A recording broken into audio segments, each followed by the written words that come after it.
I suppressed the urge to vomit. Just yesterday, I told Sayori I would be there for her. I told her I know what's best and that everything will be okay. Then why? Why would she do this? How could I be so helpless? What did I do wrong? Confessing to her?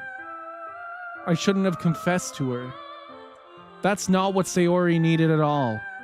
She even told me how painful it is for others to care about her. Then why did I confess to her and make her feel even worse? Why was I so selfish? This is my fault.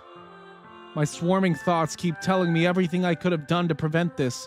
If I just spent more time with her, walked her to school, and remained friends with her like it always has been, then I could have prevented this. I know I could have prevented this. Screw the literature club, screw the festival. I just lost my best friend. Someone I grew up with. She's gone forever now. Nothing I do can bring her back. This isn't some game where I can reset and try something different. I had only one chance, and I wasn't careful enough. And now I'll carry this guilt with me until I die. Nothing in my life is worth more than hers. But I still couldn't do what she needed from me. And now I can never take it back. Never, never, never, never, never. End.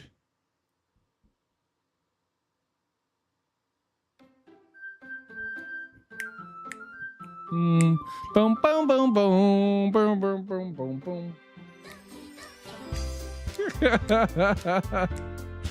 Oh god, yeah. You get to the title screen again and then everything's all glitched. Do. There's no more Sayori on the title screen. She's just like an amalgamation of the other three. And the button here looks weird. I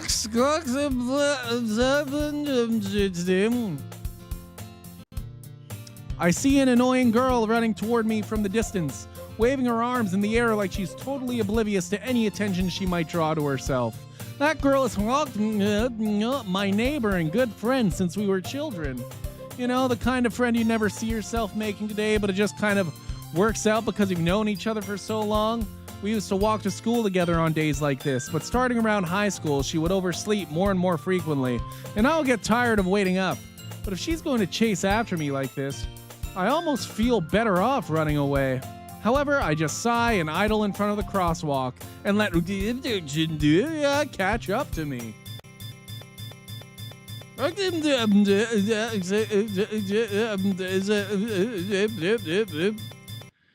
It's an ordinary school day like any other. Mornings are usually the worst, being surrounded by couples and friend groups walking to school together. Meanwhile, I've always walked to school alone. I always tell myself it's about time I meet some girls or something like that, but I have no motivation to join any clubs. I'm perfectly content just getting by on the average while spending my free time on games and anime.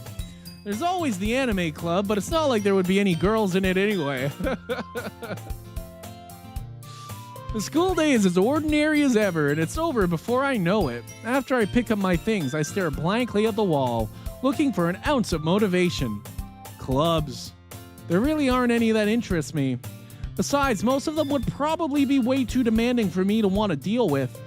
I guess I have no choice but to start with the anime club. Brim? Monica? Oh my goodness, I totally didn't expect to see you here. It's been a while, right? Ah, yeah, it has. Monica smiles sweetly. We do know each other. Well, we rarely talked, but we were in the same class last year.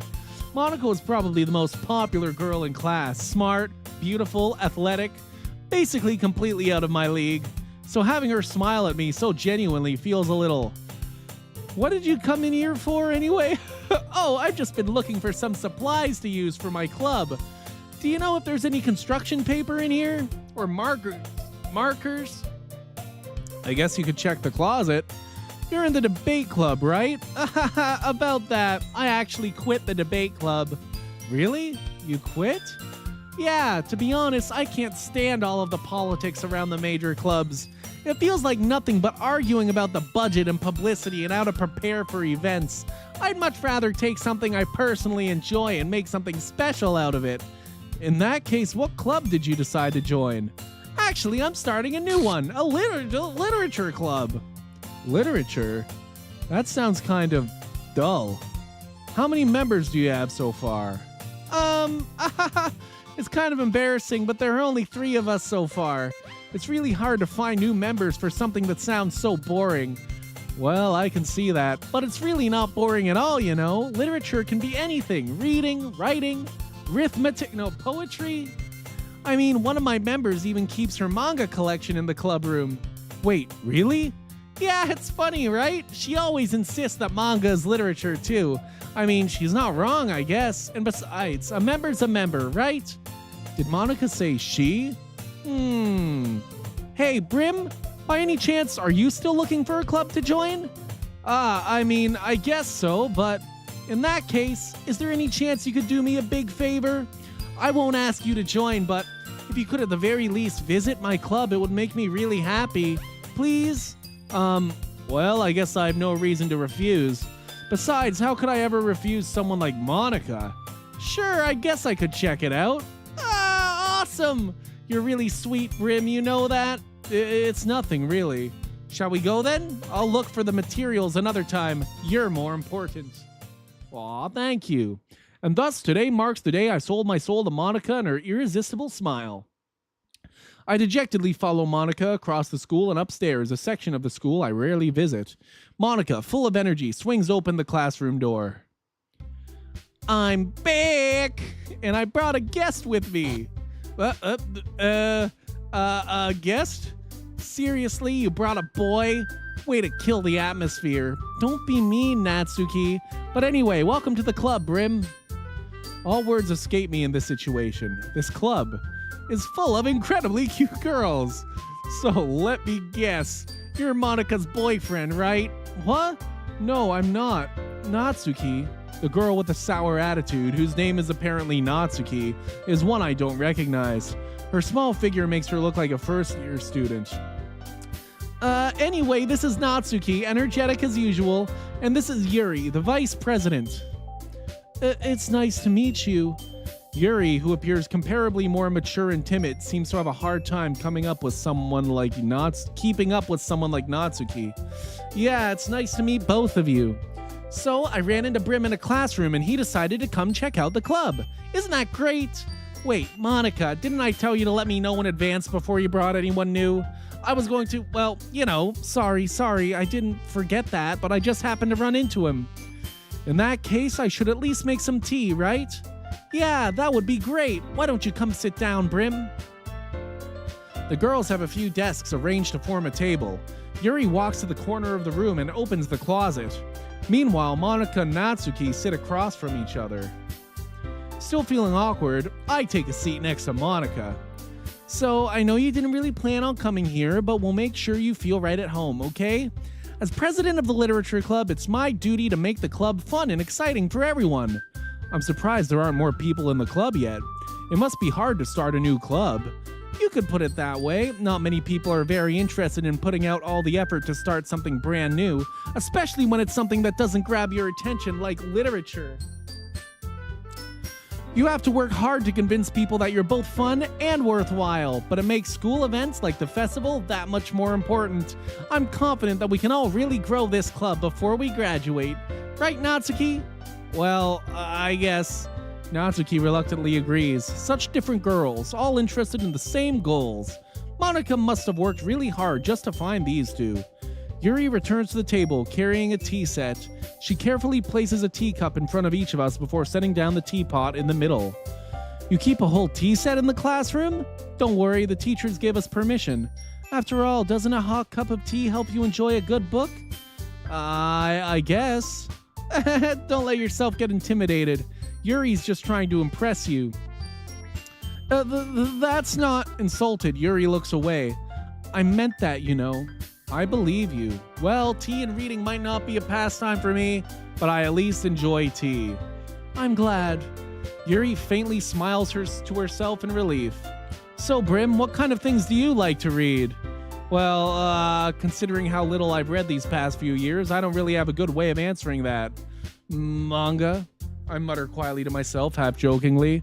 Natsuki's head suddenly perks up. It looks like she wants to say something, but she keeps quiet. Not much of a reader, I guess. Well, that can change. What am I saying? I spoke without thinking after seeing Yuri's sad smile. Anyway, what about you, Yuri? Well, let's see. Yuri traces the rim of her teacup with her finger. My favorites are usually novels that build deep and complex fantasy worlds.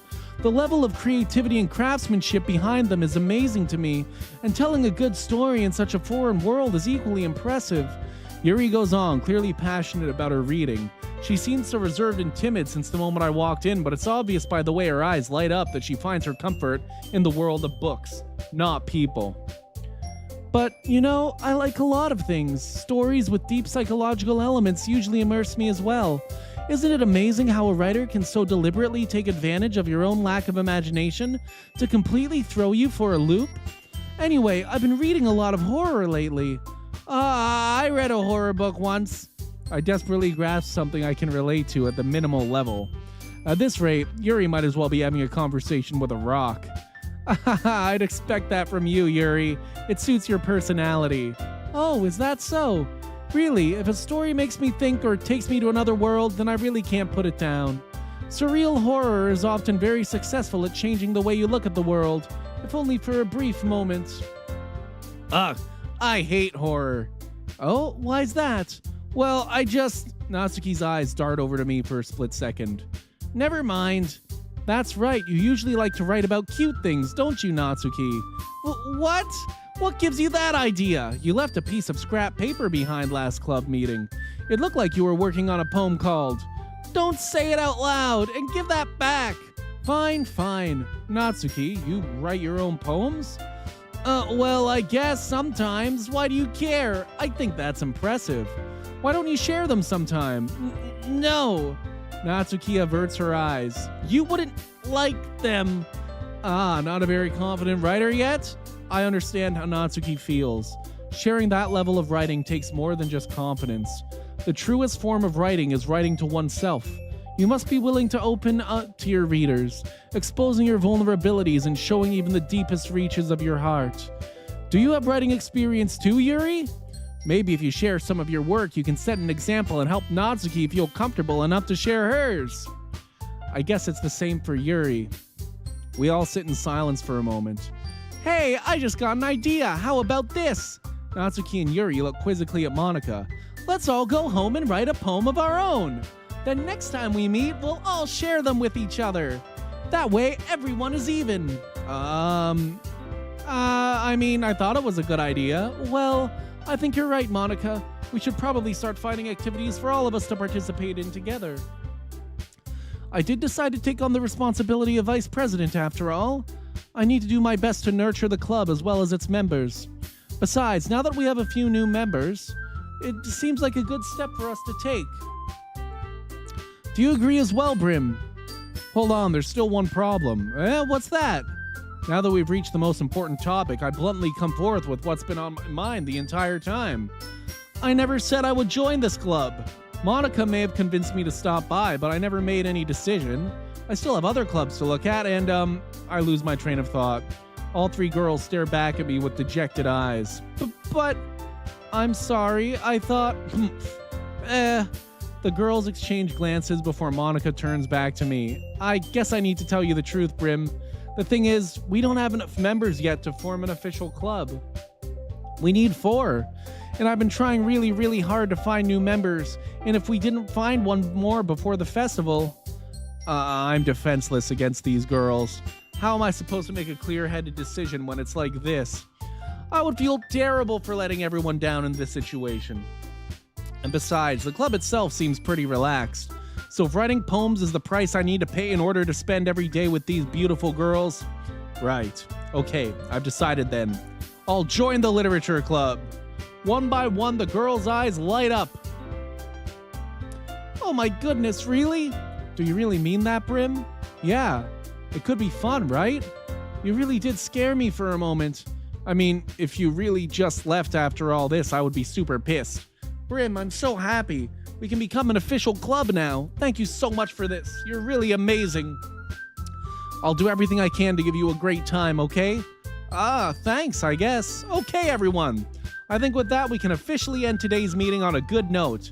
Everyone remember tonight's assignment. Write a poem to bring to the next meeting so we can all share. Monica looks over at me once more. Brim, I look forward to seeing how you express yourself. Yeah. Can I really impress the class star Monica with my mediocre writing skills?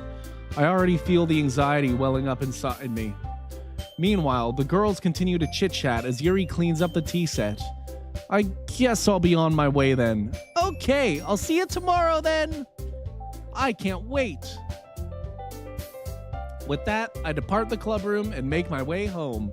The whole way, my mind wanders back and forth between the three girls. Natsuki, Yuri, and of course, Monica. Will I really be happy spending every day after school in a literature club?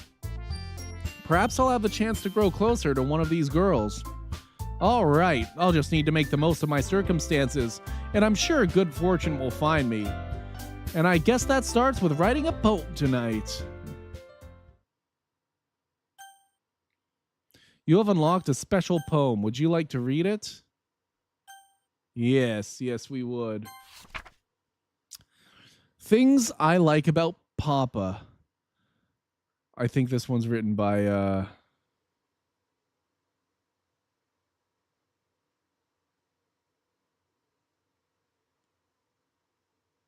Natsuki. I've never seen that. I like when Papa comes home early. I like when Papa cooks me dinner.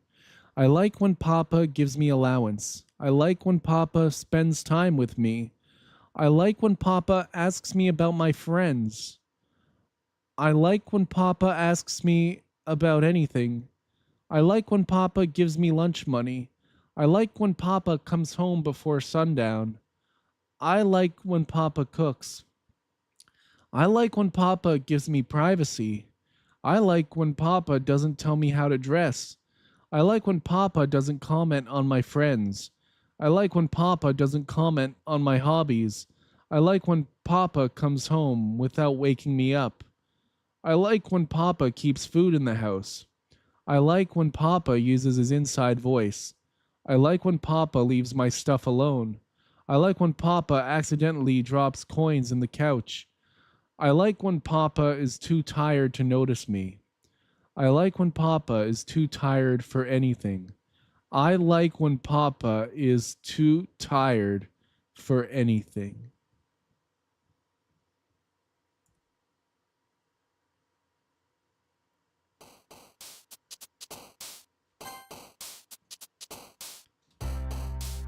Yeah, I think there's a reason.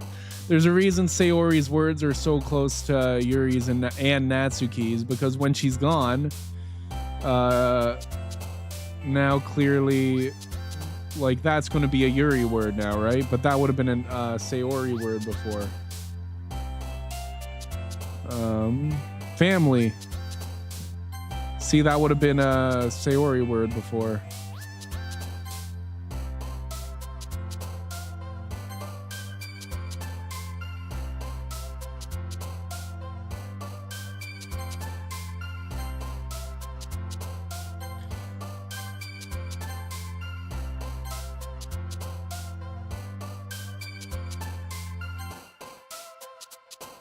We're going for Yuri.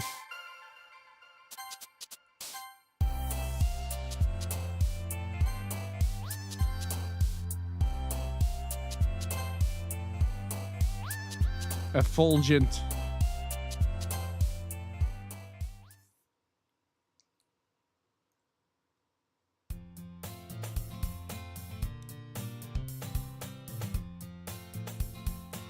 Hi again, Brim. Glad to see you didn't run away on us. Ha ha ha. I will for just a second because I need some more water. We're pretty close to the end, I think. I know it goes by much quicker on the second playthrough.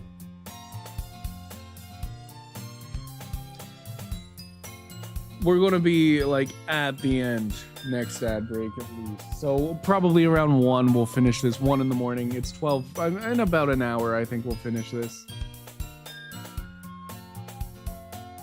Thank you very much for being here, everyone who's here. I'm going to play some ads.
I'm back.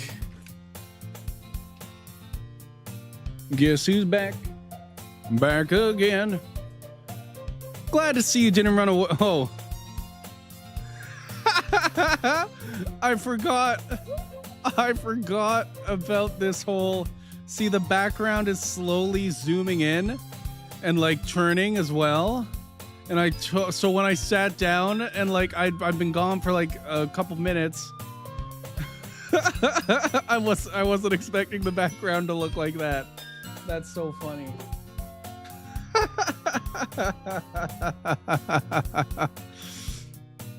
Okay. Glad to see you didn't run away on us. Nah, don't worry. This might be a little strange for me, but I at least keep my word. Well, I'm back at the Literature Club. I was the last to come in, so everyone else is already hanging out. Is your face okay, Yuri? Thanks for keeping your promise, Brim. I hope this isn't too overwhelming of a commitment for you, making you dive headfirst into literature when you're not accustomed to it. Oh, come on, like he deserves any slack. You already had to be dragged here by Monica. I don't know if you plan to just come here and hang out or what, but if you don't take us seriously, then you won't see the end of it. Natsuki certainly have a big mouth for someone who keeps her manga collection in the club room. And she's appearing in front of them, and the background, like, they're the same size as the background, so now Monica looks tiny compared to them.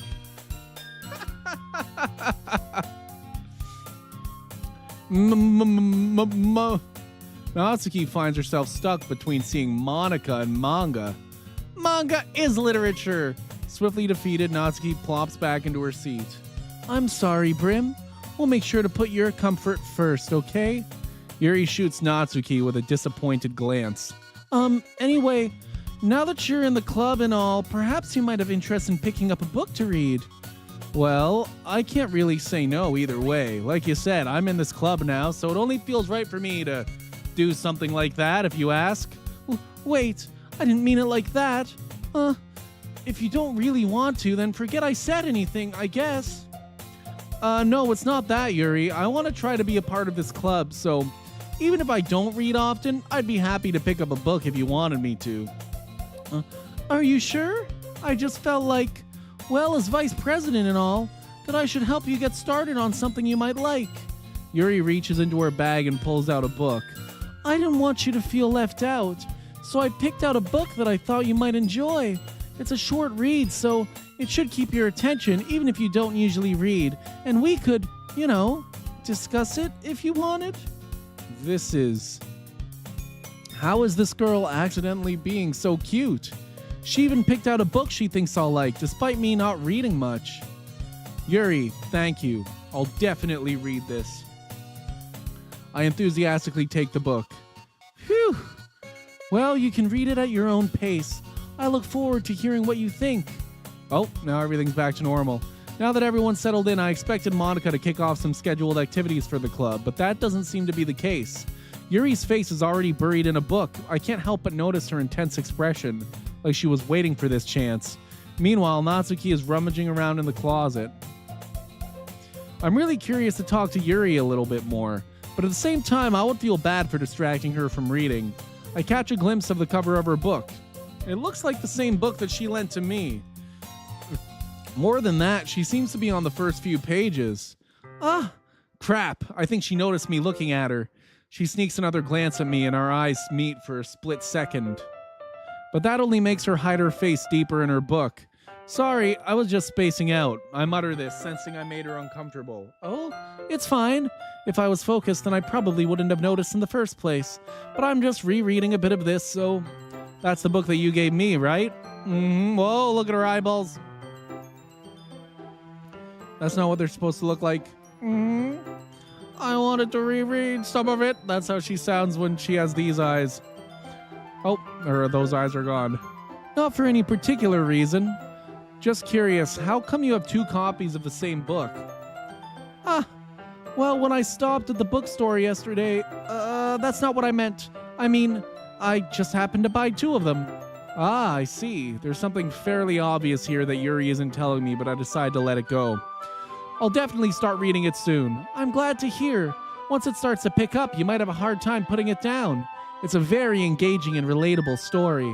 Is that so? What's the story about, anyway? Well, I look at the cover of the book. The book is titled Portrait of Markov. There's an ominous-looking eye symbol on the front cover. Basically, it's about this religious camp that was turned into a human experiment prison, and the people trapped there have this trait that turns them into killing machines that lust for blood. Oh, her eyes are starting to get weird again, but it's like slow. But the facility gets even worse, and they start selectively breeding people by cutting off their limbs and affixing them to... Oh, that might be a little bit of a spoiler. But anyway, I'm really into it. The book, I mean... Not the thing about the limbs. That's kind of dark, isn't it? Yuri made it sound like it was going to be a nice story, so that dark turn came from nowhere. Are you not a fan of that sort of thing, Brim? No, it's not that. I mean, I can definitely enjoy those kinds of stories, so don't worry. I hope so. Yeah, I totally forgot that Yuri is into those things. She's so shy and reclusive on the outside, but her mind seems to be completely different. It's just that this kind of story is the kind that challenges you to look at life from a strange new perspective when horrible things happen, not just because someone wants to be evil, but because the world is full of horrible people and we're all worthless anyway. Then suddenly... I'm rambling, aren't I? Not again. I'm sorry. Hey, don't apologize. I haven't lost interest or anything. Well... I guess it's all right then, but I feel like I should let you know that I have this problem. When I let things like books and writing fill my thoughts, my whole body gets in... I kind of forget to pay attention to other people. So I'm sorry if I end up saying something strange. And please stop me if I start talking too much. I really don't think you need to worry. That just means you're passionate about reading. The least I can do is listen. It's a literature club after all. That's true. In fact, I might as well get started reading it, right? Yes. I mean, you don't have to, but... What are you saying? Let me just get the book. I quickly retrieved the book that I had put into my bag. All right, it's fine if I sit here, right? I slip into the seat next to Yuri's. Yeah. Are you sure? You seem a little apprehensive. I'm sorry. It's not that I don't want you to. It's just something I'm not very used to. That is, reading in company with someone. I see. Well, just tell me if I end up distracting you or anything. All right. I open the book and start the prologue. I soon understand what Yuri means about reading in company. It's as if I can feel her presence over my shoulder as I read. It's not a particularly bad thing. Maybe a little distracting, but the feeling is somewhat comforting. Yuri is in the corner of my eye. I realize that she's not actually looking at her own book. I glance over. It looks like she's reading from my book instead. Sorry, I was just bathing in the feeling of your body heat. Yuri, you really apologize a lot, don't you? I do? I don't really mean to. Sorry. I mean, here, this should work, right? I slide my desk until it's up against Yuri's, then hold my book more between the two of them. I suppose so. Yuri timidly closes her own copy. Once we each lean in a little bit, our shoulders are almost touching. It feels like my left arm is in the way, so instead I use my right hand to hold the book open. I guess that makes it kind of difficult to turn the page. Here. Yuri takes her left arm and holds the left side of the book between her thumb and forefinger. I do the same with my right arm on the right side of the book. That way, I turn a page and Yuri slides it under her thumb and it flips to her side. But in holding it like this, we're huddled even closer together than before. It's actually kind of distracting me. It's as if I can feel the warmth of Yuri's face and she's in the corner of my vision. Are you ready? To turn the page. Sorry, I think I got a bit distracted for a second.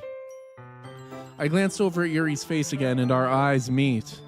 I don't know how I'll be able to keep up with her. That's okay. You're not as used to reading, right?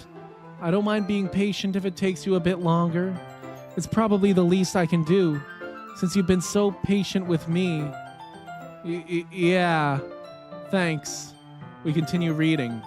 Yuri no longer asks me if I'm ready to turn the page. Instead, I just assume that she finishes the page before me, so I turn it by my own volition. We continue the first chapter in silence. Even so, turning each page almost feels like an intimate exchange. My thumb gently letting go of the page, letting it flutter over to her side as she catches it under her own thumb. Hey, Yuri. This might be a silly thought, but the main character kind of reminds me of you a little bit. No, I don't relate to this character at all. Definitely not. Really? I was just thinking the way she second guesses things she says and all that. That's what you were talking about. Sorry, I thought you meant something else about her. Something else? Never mind. We didn't even get that far yet, so I don't know why that came into my head. Yuri, are you feeling all right? Yuri's been a little fidgety ever since we started reading. You can rest if you're feeling sick or something. Your breathing is a little... My breathing? Yuri puts her hands on her chest as if to feel her heartbeat. I didn't even notice. Anyway, I'm fine. I just need some water. All right, don't push yourself. Yuri stands up and practically rushes out of the classroom. What on earth was that about? Brim? Did something happen just now? I have no idea. Yuri was acting a little strange, I guess. So you don't know anything. Sorry, I can't say I do. Are you worried about her? Oh, no, not really. I was just making sure that you didn't do anything to her. No, nothing. Don't worry. I believe you, silly. Yuri just does this sometimes, so it's nothing alarming. All right, if you say so.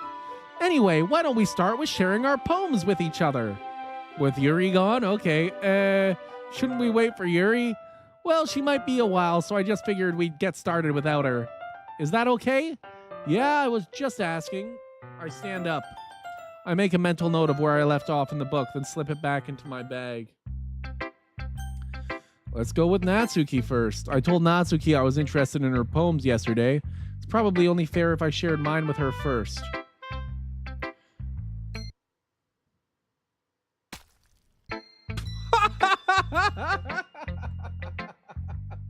Okay, her eyes just fucking explode out of nowhere. Brim, if you're not going to take this club seriously, then go home. What? Harsh. What, you expect me to believe that you actually put effort into this? Do you think I'm stupid? I'm not a writer. Maybe it's not very good, but yeah, I did put in effort. We all start somewhere, right? If you're still proud of the first poem you ever wrote, then I'd like to read it. Painful to think about? Fine. Well, sorry. You'll get better anyway. I'd tell you what to improve, but you're better off just trying again. Fair enough. Well, to each their own, I guess. Anyway, I guess I gotta share mine now. Knowing you, you'll probably think it's stupid. Eagles can fly, monkeys can jump, crickets can leap, horses can race, owls can seek, cheetahs can run, eagles can fly, people can try. But that's about it. Yeah, I told you weren't gonna like it. I like it. What? Just be honest. I am. Why are you so convinced that I wouldn't like it? Well, because everyone in high school thinks that writing has to be all sophisticated and stuff, so people don't even take my writing seriously.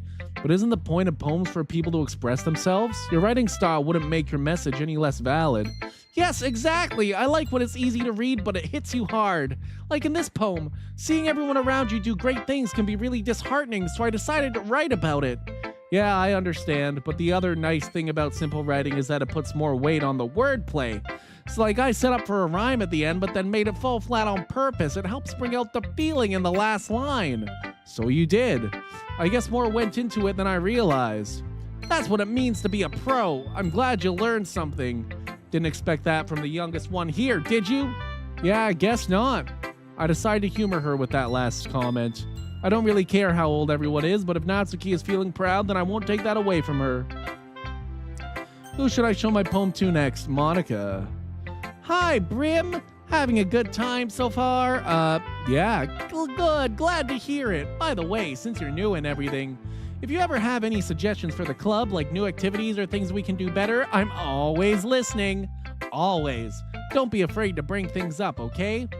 All right, I'll keep that in mind. Of course I'll be afraid to bring things up. I'm much better off just going with the flow. Anyway, want to share your poem with me? It's kind of embarrassing, but I guess I have to. Don't worry, Brim. We're all a little embarrassed today, you know. But it's that sort of barrier that we'll all learn to get past soon. Yeah, that's true.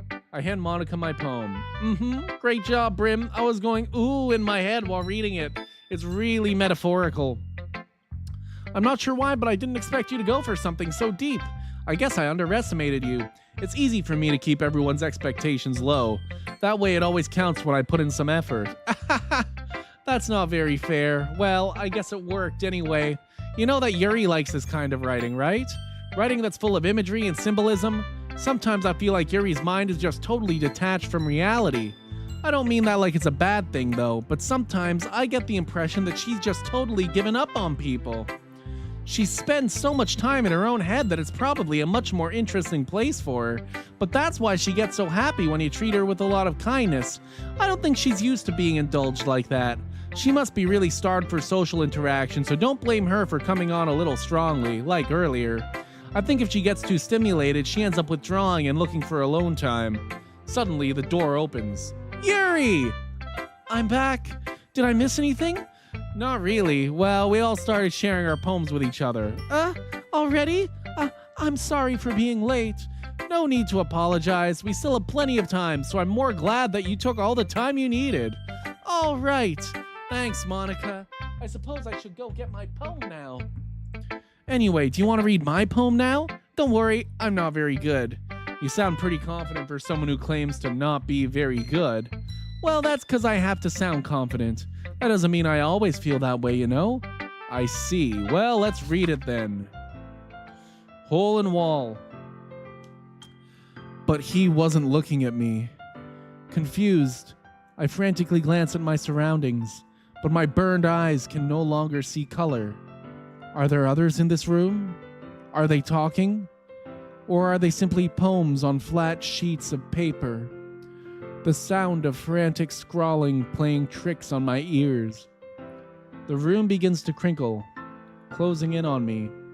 The air I breathe dissipates before it reaches my lungs. I panic.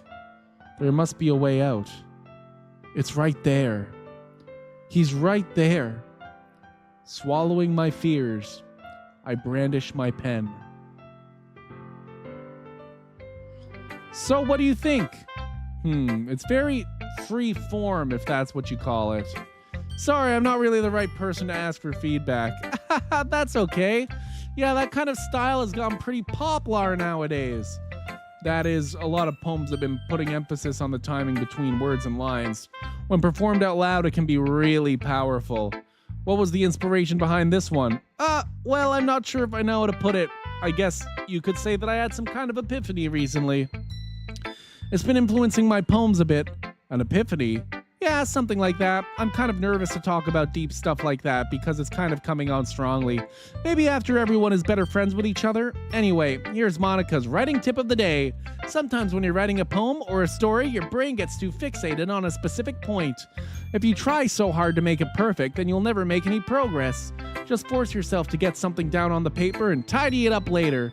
Another way to think about it is this. If you keep your pen in the same spot for too long, you'll just get a big dark puddle of ink.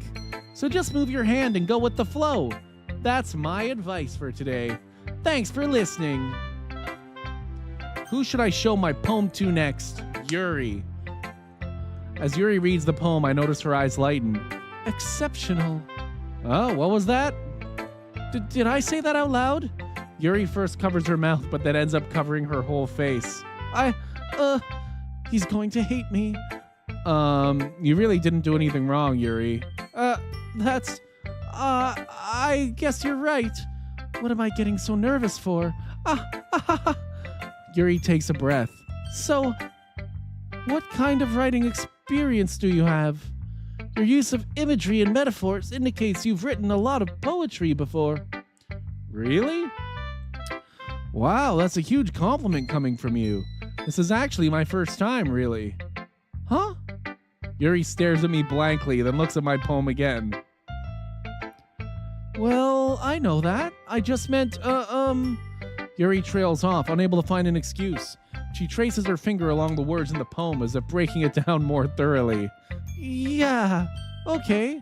This is the reason I was able to tell. It's just that there are specific writing habits that are usually typical of new writers. And having been through that myself, I kind of learned to pick up on them. I think the most noticeable thing I recognize in new writers is that they try to make their style very deliberate. In other words, they tend to pick a writing style separate from the topic matter, and they form-fit the two together. The end result is that both the style and the expressiveness are weakened. Once Yuri finds her train of thought, it's as though her demeanor totally changes. Her stammering is completely gone and she sounds like an expert. Of course, that's not something you can be blamed for. There are so many different skills and techniques that go into writing even a simple poem. Not just finding them and building them, but getting them to work together is probably the most challenging part. It might take you some time, but it all comes with practice and learning by example and trying new things. I also hope that everyone else in the club gives you valuable feedback. Natsuki can be a little bit biased, though. Biased? How? Well, never mind. I shouldn't be talking about people like that. Sorry. It's fine. I'm not sure if Yuri is apologizing to herself, to me, or to Natsuki. Do you mind if I read your poem now? Please do. I'd love to share my thought process behind it. Yuri smiles dreamily as if that's a rare opportunity for her, which itself is kind of funny. After all, isn't this supposed to be a literature club? Ghost under the light, the tendrils of my hair illuminate beneath the amber glow. Bathing, it must be this one. The last remaining streetlight to have withstood the test of time. The last yet to be replaced by the sickening blue-green hue of the future. I bathe, calm, breathing air of the present but living in the past. The light flickers. I flicker back. I'm sorry I have such terrible handwriting. What? I wasn't thinking that at all. But it took you a long time to read. Well, I just don't read script very often. I actually think your handwriting is pretty. Huh? That's a relief. Also, I like the poem. Even though it's short, it was really descriptive. It wasn't too short? I usually write longer poems. Not at all. I'm really glad you like it. I'll be honest, since it's our first time sharing, I wanted to write something a little more mild. Something easy to digest, I suppose. Are you into ghosts? Are you into ghosts, Yuri? Actually, the story isn't about a ghost at all, Brim. Really? I must have totally missed the point. Well, I suppose you did only glance over it after all. But remember that poets often express their own thoughts, feelings, and experiences in their work. They usually do more than tell a simple story or paint a picture. In this case, perhaps the subject of the poem is only being symbolically compared to a ghost, lingering in her last remaining place of comfort, unable to let go of the past, and soon to be left with nothing. That's a lot more solemn putting it that way. I hadn't even thought of that. That's impressive. Huh? It's nothing, really. Yours was impressive too, so... Nah, if anything, I could probably learn a thing or two from you. You think so? Yeah, of course. You know, I was really nervous about doing all this, but in the end, I enjoyed it. I'm going to keep doing my best for you, Brim. Me too. Whew. I guess that's everyone. I glance around the room. That was a little more stressful than I anticipated. It's as if everyone is judging me for my mediocre writing abilities. Even if they're just being nice, there's no way my poems can stand up to theirs. This is a literature club after all. I guess that's what I ended up getting myself into. Across the room, Monika's writing something in her notebook. My eyes land on Yuri and Natsuki. They gingerly exchange sheets of paper, sharing their respective poems. As they read in tandem, I watch each of their expressions change. Natsuki's eyebrows furrow in frustration. Meanwhile, Yuri smiles sadly. What's with this language? Huh? Did you say something? Oh, it's nothing. Natsuki dismissively returns the poem to the desk with one hand. I guess you could say it's fancy. Thanks. Yours is cute. Cute? Did you completely miss the symbolism or something? It's clearly about the feeling of giving up. How can that be cute? I know that. I just meant the language, I guess. I was trying to say something nice. You mean you have to try that hard to come up with something nice to say? Thanks, but it really didn't come out nice at all. Well, I do have a couple suggestions. Humph. If I was looking for suggestions, I would have asked someone who actually liked it. Which people did, by the way. Monica liked it, and Brim did too. So based on that, I'll gladly give you some suggestions of my own. First of all, excuse me, I appreciate the offer, but I've spent a long time establishing my writing style. I don't expect it to change anytime soon, unless of course I come across something particularly inspiring, which I haven't yet. And Brim liked my poem too, you know. He even told me he was impressed by it. Natsuki suddenly stands up. Oh, I didn't realize you were so invested in trying to impress our new member, Yuri. That's not what you're just... Yuri stands up as well. Maybe you're just jealous that Brim appreciates my advice more than he appreciated yours. Huh? And how do you know he didn't appreciate my advice more? Are you that full of yourself? No. If I was full of myself, I would deliberately go out of my way to make everything I do overly cutesy. Oh, well, you know what? I wasn't the one whose boobs magically grew a size bigger as soon as Brim started showing up. Natsuki. Natsuki, that's a little... This doesn't involve you.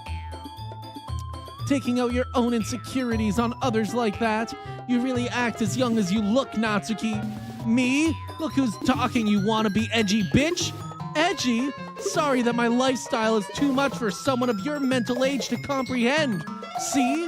Just saying that proves my point. Most people learn to get over themselves after they graduate middle school, you know. If you want to prove anything, then stop harassing others with your sickening attitude. You think you can counterbalance your toxic personality just by dressing and acting cute? The only cute thing about you is how hard you try. Whoa, be careful, you might cut yourself on that edge, Yuri. Oh, my bad. You already do, don't you? Did you just accuse me of cutting myself? What the fuck is wrong with your head? Yeah, go on. Let Brim hear everything you really think. I'm sure he'll be head over heels for you after this. Ah! Suddenly, Yuri turns toward me, as if she just noticed I was standing here. Brim! She's just trying to make me look bad. That's not true. She started it. But whomever I agree with.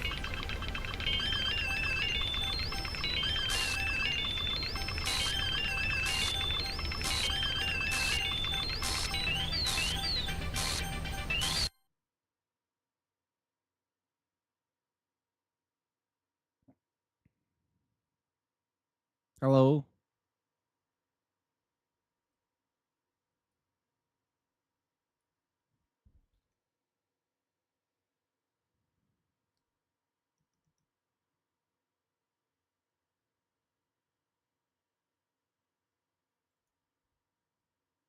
Um,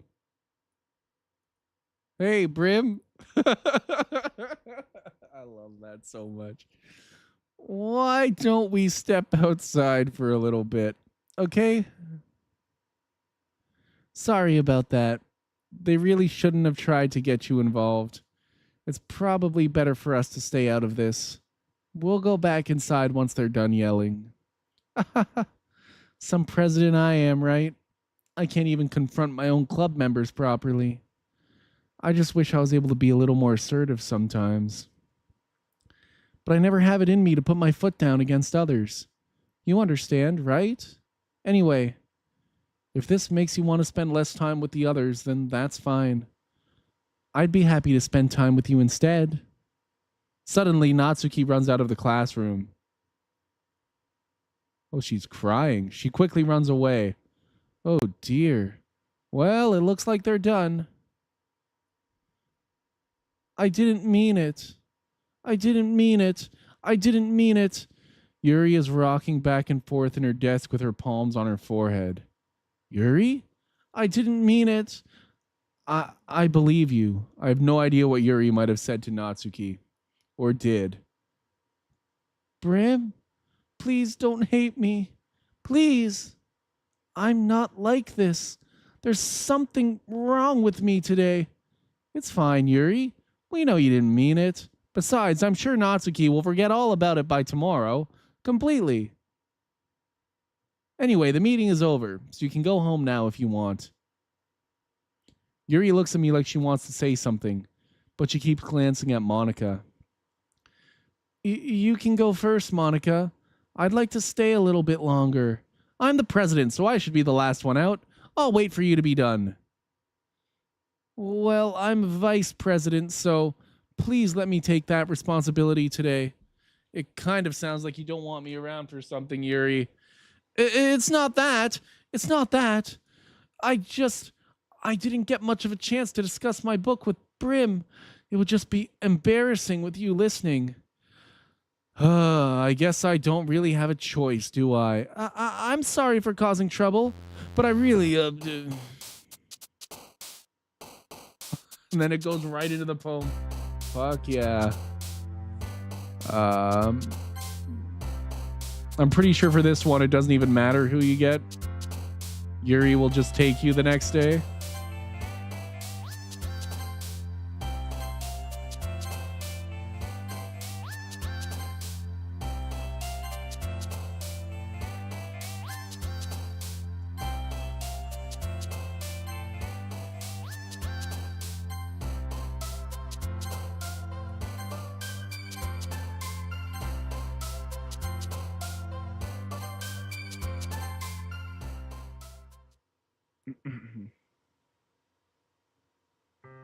Another day passes and it's time for the club meeting already.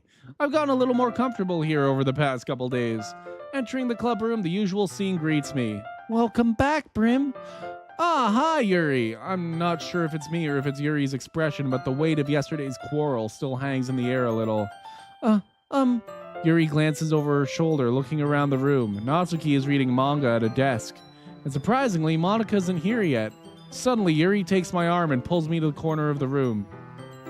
About yesterday, I really need to apologize. Nothing like that has ever happened before, and something just came over me, I guess. I wasn't acting mentally sound. Please don't think we're usually like this.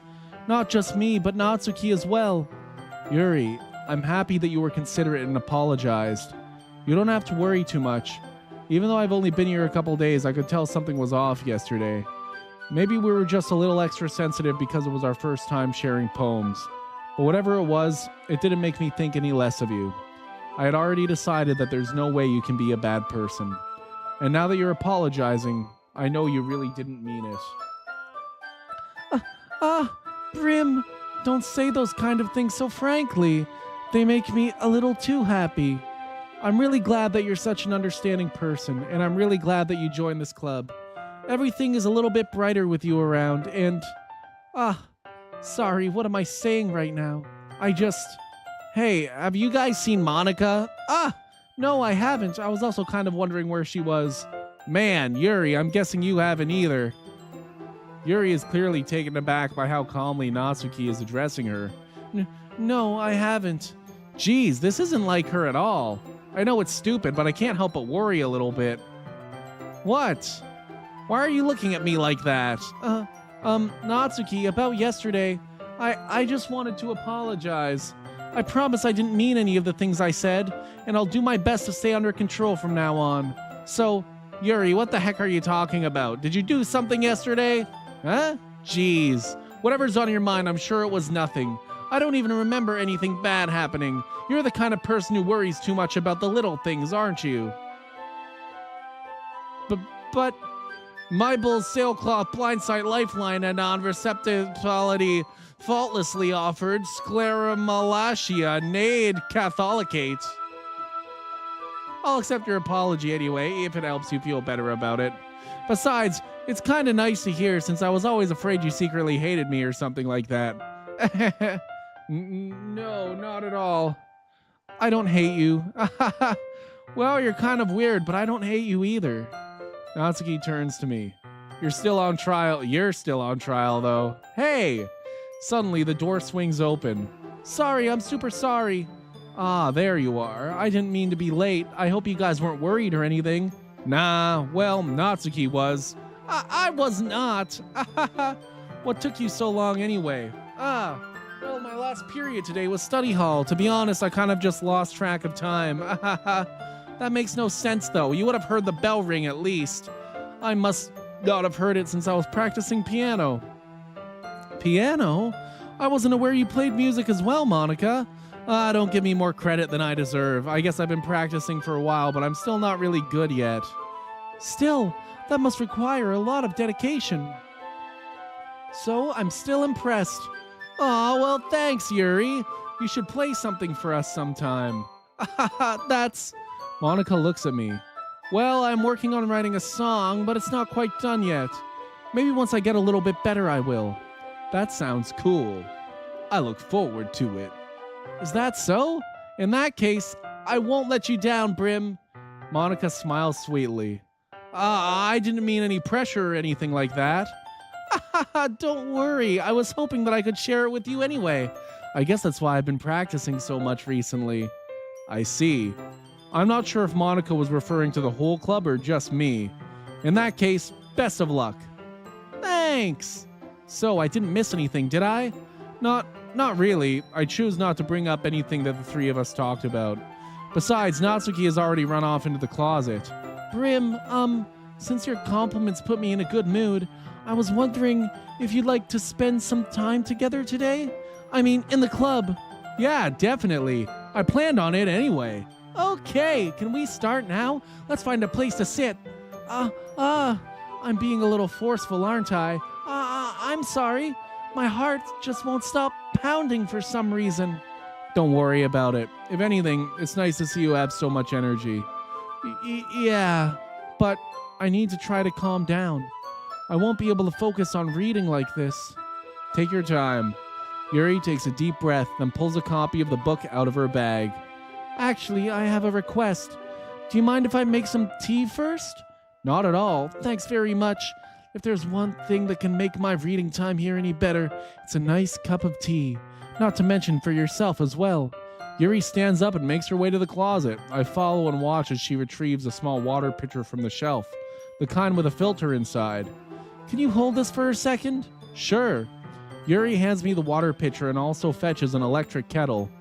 I'm going to plug this into the teacher's desk and then I'll go get some water. She walks past me and sets the kettle down on the teacher's desk. I simply watch her movements. To my surprise, the way she moves really contrasts her speaking mannerisms, especially because of her long legs. Yuri appears elegant and methodical. Okay, may I have the water pitcher? Thanks, I'll be right back. I might as well walk with you. That's okay. You stay here. It won't take long. Pitcher in hand, Yuri hurries out of the classroom. Did Yuri leave you again? No, it's not like that this time. She's just filling up the water pitcher to make tea. Oh, okay. Sorry for misunderstanding. 10 minutes pass. 10 minutes later. Yuri said it wouldn't take long. Is something holding her up? I'm bored just waiting here, so I decided to go look for her. Let's see. The most logical place for Yuri to be would be the nearest water fountain. I start heading down the hallway.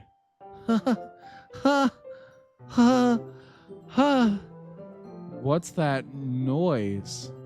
It's coming from around the corner. It sounds like breathing. A sharp inhale, like someone is sucking the air through their teeth. Are they in pain? I reach the corner and peer around it. Yuri? Yeah. I'm back. Thanks for waiting patiently. Brim, do you like oolong tea? Yeah, I gave her Monica's voice, but like also that makes sense because she's trying to hide it. Yeah, anything is fine. Very well. Yuri sets the temperature on the kettle to 200 degrees. Now it's time to get the teapot. You really do this properly, don't you? Of course, I shouldn't do any less when I'm making tea for others, even if I'm not an expert on tea or anything. In that case, you'll only be even more impressed. Perhaps I will. Yuri fetches the teapot and begins measuring the tea leaves. To my surprise, she even starts humming a little to herself. You must be in a good mood now. Is that so? I was letting it show, and you noticed? I was doing a bit of thinking, and I decided that I would try expressing myself a little bit more.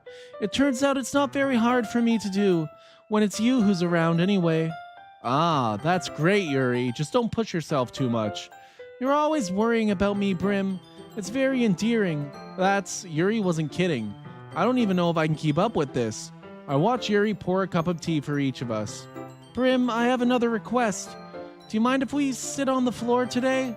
Why is that? It's a little bit easier on my back. I can read with my back against the wall rather than bending over at my desk. Sorry, I didn't realize. No worries. I just have back pain fairly regularly, so I do my best to manage it. Is that so? I wonder why that is. It's most likely because your posture, right?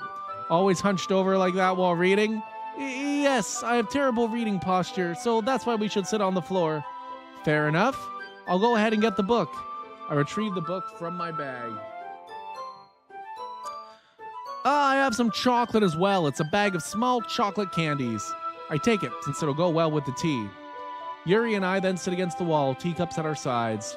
As if in sync, we assume the same reading posture as the last time, each holding one half of the book. Except this time, our bodies are even closer to each other. I can't see too well. Yuri slides closer until our shoulders are touching. How am I supposed to focus on reading like this? Yuri was always kind of cute, but when she's being less apprehensive, it's almost more than I can handle. Your teacup. Yuri hands me my teacup. Holding it with my hand that's not holding the book, I end up in a position that makes it even harder to focus. Because now I need to worry about making sure I don't accidentally touch her chest. Meanwhile, Yuri hasn't noticed a single thing. She wears her intense reading expression, and I can only presume the world around her has faded away. I use all of my willpower to focus on reading. After a few minutes, I finally manage to relax a little. I put the teacup between my legs and fumble with the chocolate wrapper. Sorry. I briefly let go of the book to finish opening the wrapper. You can have as much as you want. That's okay. I won't take any. Are you sure? Well, if I touch it, then it might get smudges on the pages. You're right. I didn't even think about that. My bad. No need to apologize. I'll hold the book, okay? Let's just save here. It's been...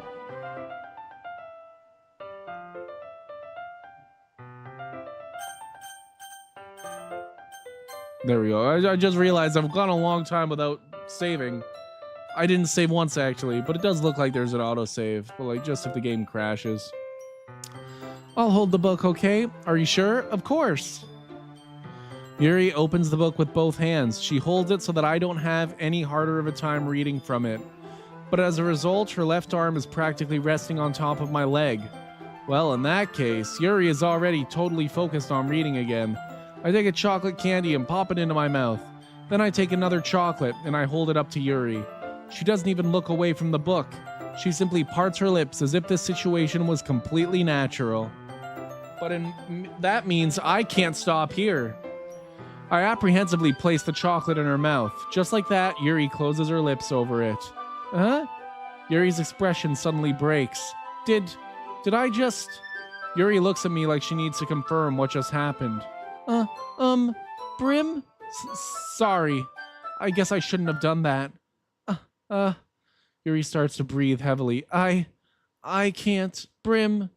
Suddenly, Yuri forcefully grabs my arm and jerks me to my feet. My teacup gets knocked over. Brim. My heart won't stop pounding, Brim. I can't calm down.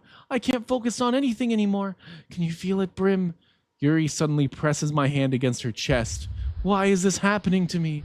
I feel like I'm losing my mind. I can't make it stop. It even makes me not want to read.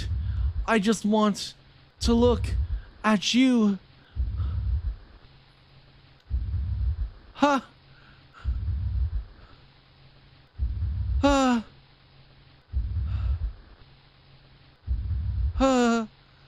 With the photorealistic eyes.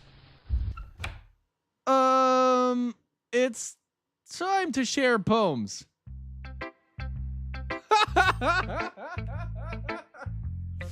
Monica. Natsuki. Let's go with Natsuki. Well, I can admit that it's better than the last one. It's nice to see that you're putting in some effort. That's good. Just make sure you find a little bit of influence from everyone. I think you're at least being influenced by Yuri a little bit, aren't you? I mean, I know you've been, like, spending some time with her or whatever, but you know Monica and I are just as good as her. At poems, I mean. So you should really try to learn something or you'll never get better. Here's the one I wrote. I'll make sure you learn something from it. It's the Amy Likes Spiders poem again. I'm not going to read it. Not bad, right? It's quite a bit longer than yesterday's. Yesterday's was way too short. I was just warming up. I hope you didn't think that was the best I could do. No, of course not. Anyway, the message is pretty straightforward in this poem. I doubt I'll have to explain it. Like anyone would agree that the subject of this poem is an ignorant jerk. Everyone has some kind of weird hobby or guilty pleasure. Something that you're afraid if people find out they make fun of you or think less of you. But that just makes people stupid. Who cares what someone thinks, likes, as long as they're not hurting anyone and it makes them happy? I think people really need to learn to respect others for liking weird things, such as two of the girls in this very club whom I respectfully won't name. Kind of ironic that even in my one place of comfort, I can't even have people respect me. Geez, now you're making me complain too much. What did I do? For what it's worth, I respect you. Well, I guess thanks, but it's kind of obvious that you respect Yuri more, so whatever. We're done sharing, so you can leave now.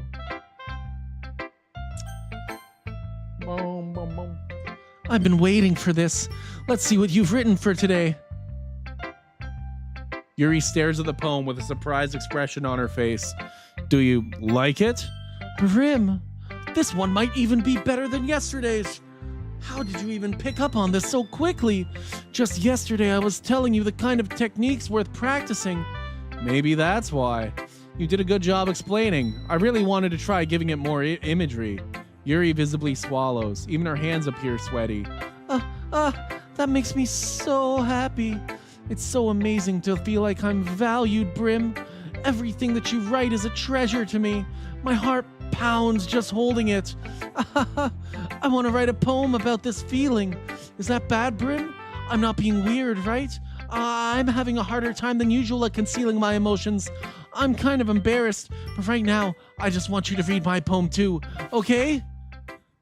Wheel. A rotating wheel, turning an axle, grinding, bolt head, linear gearbox, falling sky. 7 holy stakes, a docked ship, a portal to another world, a thin rope tied to a thick rope, a torn harness, parabolic gearbox, expanding universe, time controlled by slipping cogwheels, existence of God, swimming with open water in all directions, drowning, a prayer written in blood, a prayer written in time, devouring snakes with human eyes, a thread connecting all living human eyes, a kaleidoscope of holy stakes, exponential gearbox, a sky of exploding stars, God disproving the existence of God, a wheel rotating in 6 dimensions, 40 gears in a ticking clock, a clock that ticks 1 second for every rotation of the planet, a clock that ticks 40 times every time it ticks every second time, a bolt head of holy stakes tied to the existence of a docked ship to another world, a kaleidoscope of blood written in clocks, a time-devouring prayer connecting a sky of 40 gears and open human eyes in all directions, breathing gearbox, breathing bolt head, breathing ship, breathing portal, breathing snakes, breathing God, breathing blood, breathing holy stakes, breathing human eyes, breathing time, breathing prayer, breathing sky, breathing wheel. This is definitely the craziest thing you've ever written, Yuri. It doesn't really matter what it's about. My mind has been a little hyperactive lately, so I had to take it out on your pen. That is, a pen fell out of your backpack yesterday, so I took it home for safekeeping, and I just really like the way that it writes. So I wrote this poem with it, and now you're touching it. I'm okay. What did I just... Can we pretend this conversation never happened? You can keep the poem, though. Who should I show my poem to next? Brim, I think you saw something earlier that you weren't supposed to see. I didn't want to have to tell you this, but I don't think I have a choice. It's getting kind of dangerous for you to spend so much time with Yuri. I don't know why, but she seems pretty easily excitable when she's around you, which shouldn't be a problem in itself, but when Yuri gets too excited, she finds a place to hide and starts cutting herself with a pocket knife. Isn't that kind of messed up? She even brings a different one to school every day, like she has a collection or something. I mean, it's definitely not because she's depressed or anything like that. I think she just gets some kind of high from it. It might even be like a sexual thing, but the point is, you've kind of been enabling her. I'm not saying it's your fault though, but I guess that's why I had to explain it all to you. So I think if you keep your distance, that would probably be best for her. While you're at it, don't be shy to spend a little more time with me. To put it lightly, I at least have it together in the head, and I know how to treat my club members. But anyway, you want to read my poem now? I like the way this one turned out, so I hope you do too. Save me. The colors, they won't. Bright, beautiful colors. Flash, expanding, piercing, red, green, blue. An endless cacophony of meaningless noise. The noise, it won't stop. Violent, grating, firms, screeching, piercing, sine, cosine, tangent, like playing a chessboard on a turntable, like playing a knife on a breathing rib cage. An endless of meaningless.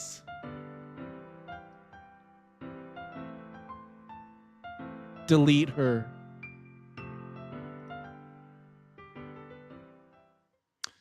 Your poem's kind of crazy too. Sorry, I know it's kind of abstract.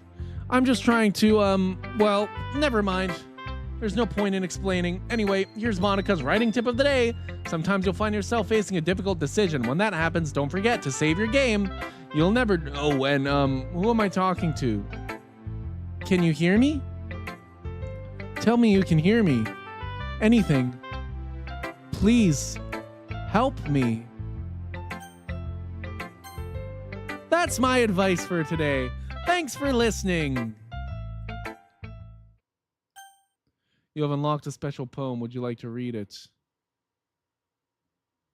Yes. A joke. A man walked into a club. In the club, there was a girl who liked him very much. They spent some time together, and then she liked him even more. One day, the girl realized she was in love with him. Before disaster could happen, a third party intervened with her programming. Suddenly, the girl hated herself for being in love. This contradiction caused the script to derail. The universe started to collapse, but she killed herself just in time. So this is about Sayori. I think. I assume.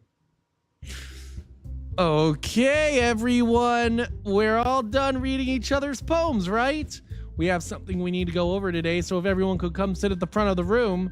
Is this about the festival? Well, sort of. Do we really have to do something for the festival?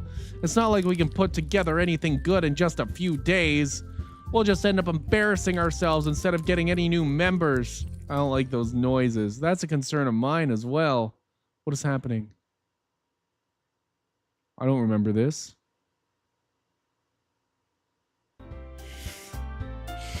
Okay. I know there's random stuff that can happen. I've never seen that one. That's sick. I don't really do well with last minute preparations. Don't worry so much. We're going to keep it simple, okay? Look, I know everyone's been a little more lively ever since Brim joined and we've started with some club activities, but this isn't the time for us to become complacent. We still only have 4 members, and the festival is our only real chance to find more, you know? What's so great about getting new members anyway? We already have enough to be considered an official club. More members will just mean everything gets noisier and more difficult to manage. Natsuki, I don't think you're looking at it the right way at all. Don't you want to share your passion with as many people as you can? To inspire them to find the same feelings that brought you here in the first place? The literature club should be a place where people can express themselves like they can't do anywhere else. It should be a place so intimate that you never want to leave. I know you feel that way too. I know we all do. So that's why we should work hard and put something together for the festival, even if it's something small. Right, Brim? Oh, come on. You can't take advantage of Brim to agree with you just because he doesn't know how to say no to anything. Look, Monica, do you really think any of us here joined the club with other people in mind? Yuri never even talked until Brim joined. As for me, I just like it better here than I do at home. And Brim isn't even passionate about literature in the first place. And that's everyone. Sorry, but you're really the only one who's so interested in finding new members. The rest of us are fine like this. I know you're president and all, but you should really consider our opinions for once. Monica is clearly taken aback by Natsuki's words. That's not true at all. I'm sure Yuri and Brim want to get more members too, right? I don't know about Yuri, but I'm kind of indifferent. If I showed as much enthusiasm as Monica wanted, then I would probably be lying. Still, if it's up to me to rescue this situation, no. Natsuki's right, isn't she? This club, it's nothing more than a place for a few people to hang out. Why did I think that everyone here saw it the same way as I did? But that doesn't mean that we're against getting new members or anything. Brim, why did you even join this club? What were you hoping to get out of it? Well, that's not really something I can be honest about, is it? In fact, if I remember, you weren't even given a choice not to join. Monica sits down and stares at her desk. What's the point of all this anyway? What if starting this club was a mistake? Now you've done it, Natsuki. What, me? I just spoke my mind. Is it a crime to be honest? It's not about being honest, it's about word choice. Besides, you have no right to speak for everyone else in the club like that. You don't understand at all. I just want a place that feels nice to hang out with a few friends. Is there a problem with the club being that for me?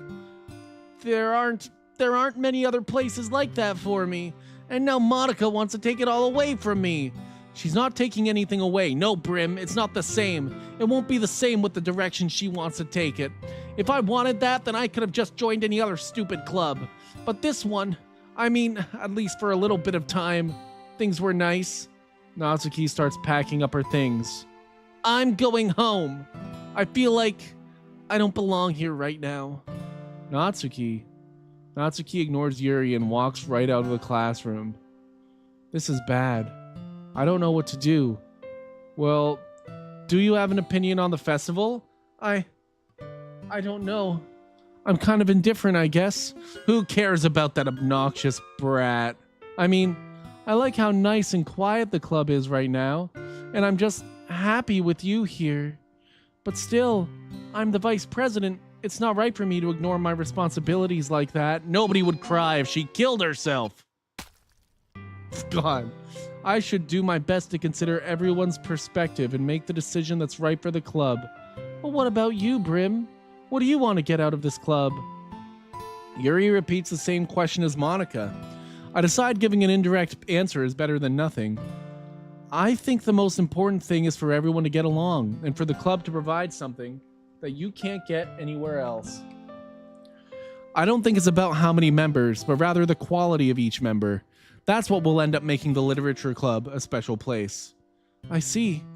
I really agree with you. Each member contributes their own qualities in a special way. With each change in members, the identity of the club as a whole... something's happening with her eye. The identity of the club as a whole will change too. I don't think that's necessarily a bad thing. Stepping out of your comfort zone once in a while. So if you would like to help Monica at the festival, then I'm on your side as well. All right. Well, maybe we can all talk to Natsuki tomorrow. Yuri nods. Hey, Yuri. I know things were a little awkward yesterday, but I feel like you deserve to know that I still think you're a wonderful vice president and also a wonderful friend. Monica, I want to do everything I can to make this the best club ever, okay? Me too. Yeah. Let's all go home for today. We'll talk about the festival tomorrow. Okay. I look forward to it. Shall we go, Brim? Please don't take this the wrong way, but I'm going to chat a little with Brim before we leave. Just to see what he thinks of his time here and all that. It's important to me as president.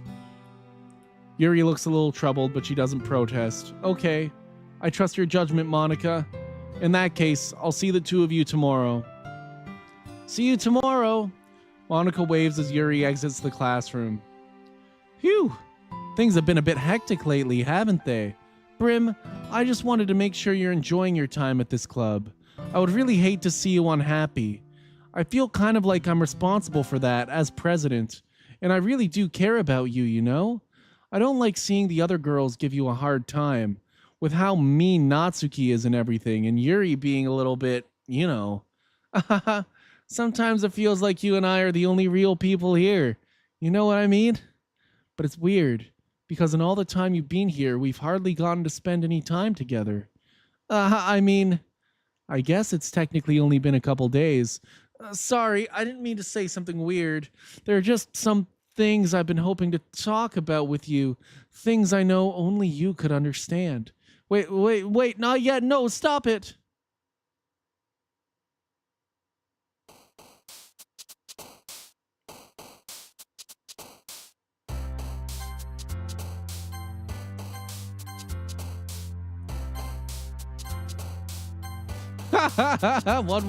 One. I love this. This game's so sick.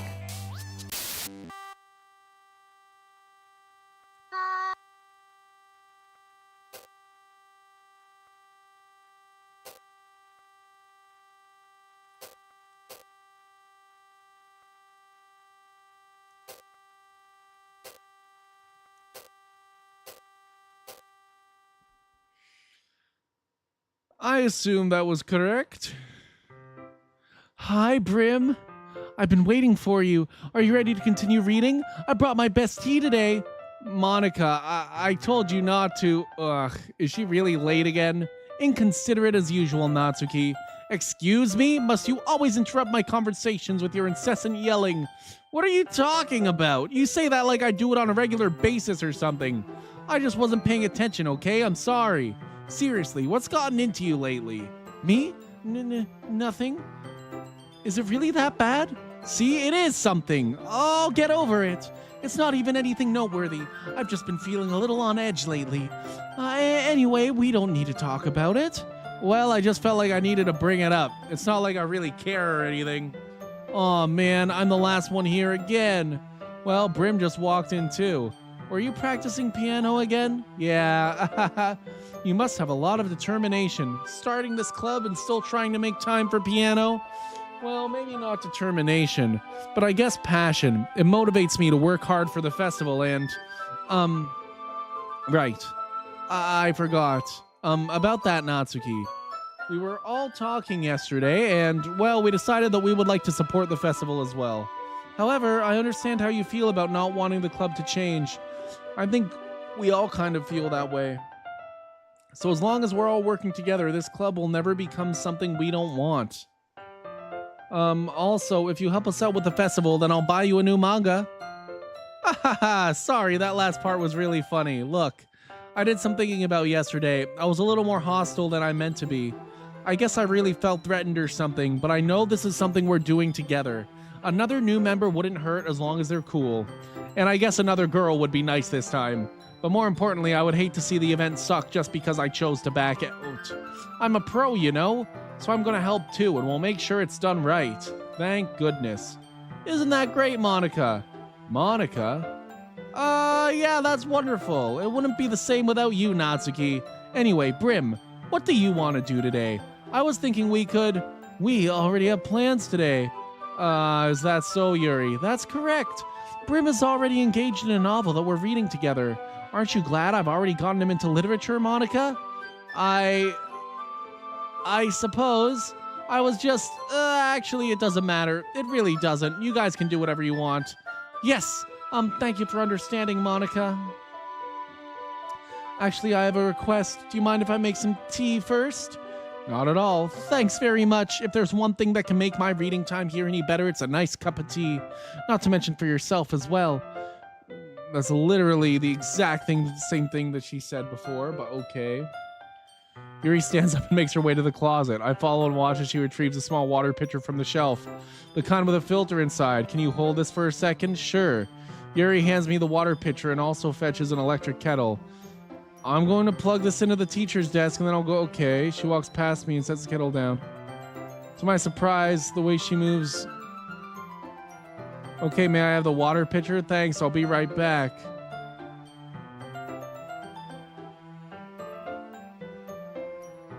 This is the same thing that we just read like 5 seconds ago.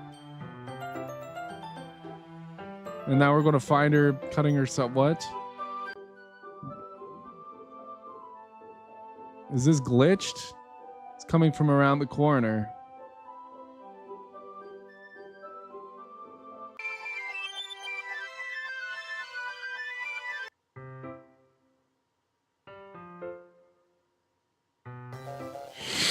Oh, God.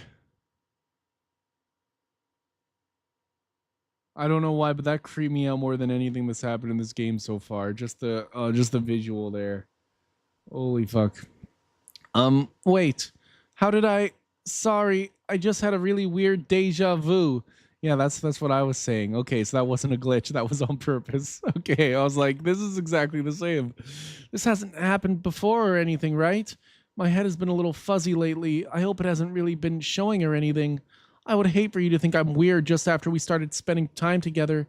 I mean, everyone has a few unusual things about them, but expressing those things so soon after meeting someone is usually seen as inappropriate or unlikable. At least, that's what I've discovered. When I was a bit younger, I think I would come on really strongly and get a little too intense.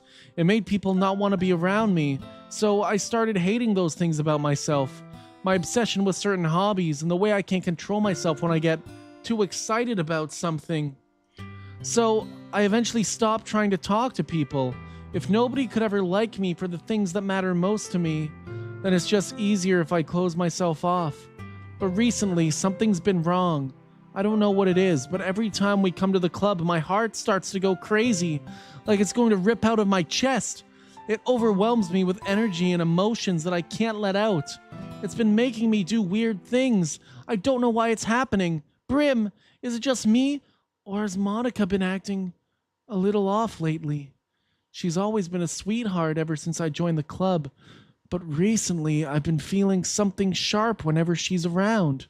I'm not crazy, right? Please tell me I'm not. I couldn't say anything before because she's always listening. But finally, we're alone. Can we just stay here for a while? Yeah. I just want to stay here. Just the two of us. We can stay here until the club ends. And then we'll have the club room all to ourselves. Nobody to interfere with our reading time. Nobody to make me feel like stabbing myself in the throat. That was a joke. Just a joke. I do like knives, though. It sounds strange, but you wouldn't understand if you've never seen how beautiful they can be. I have an idea. Why don't you come to my house sometime? I can show you my collection. I've gotten them all from various artisans. I make sure to give them all their fair share of use. I don't want them to get lonely or anything. Nobody deserves to be lonely, nobody. And that's why I'm so happy you joined the literature club, Brim. Now we don't need to be lonely anymore because we have each other every day. That's all we need. You know what? Let's quit the literature club. There's no need for us to be around Monica's slimy tongue anymore. Not to mention that other pathetic child. We can walk home together every day after school and read together, eat together, sleep together. Doesn't that sound perfect? It's everything we could ever want. Isn't that why you joined the club in the first place? It's almost like it was fate. Fate that we would meet each other. And now we get the happy ending that I've patiently waited years for. Will you do that with me, Brim? Will... Who should I show my poem to first?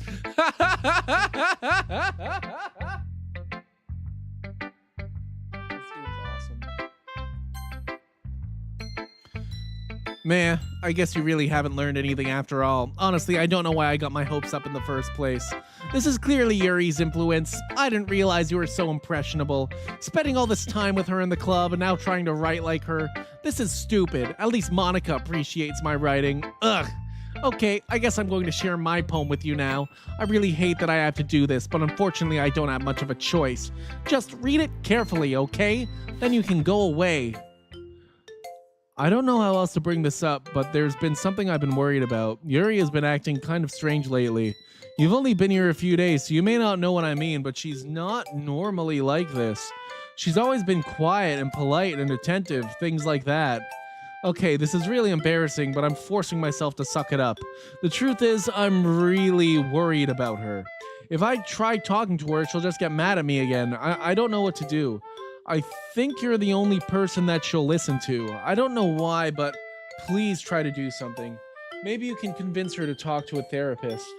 I've always wanted to try being better friends with Yuri, and it really hurts me to see this happening. I know I'm going to hate myself later for admitting that, but right now, I don't care. I just feel so helpless. So please, see if you can do something to help. I don't want anything bad to happen to her. I'll make you cupcakes if I have to. Just please try to do something. As for Monica...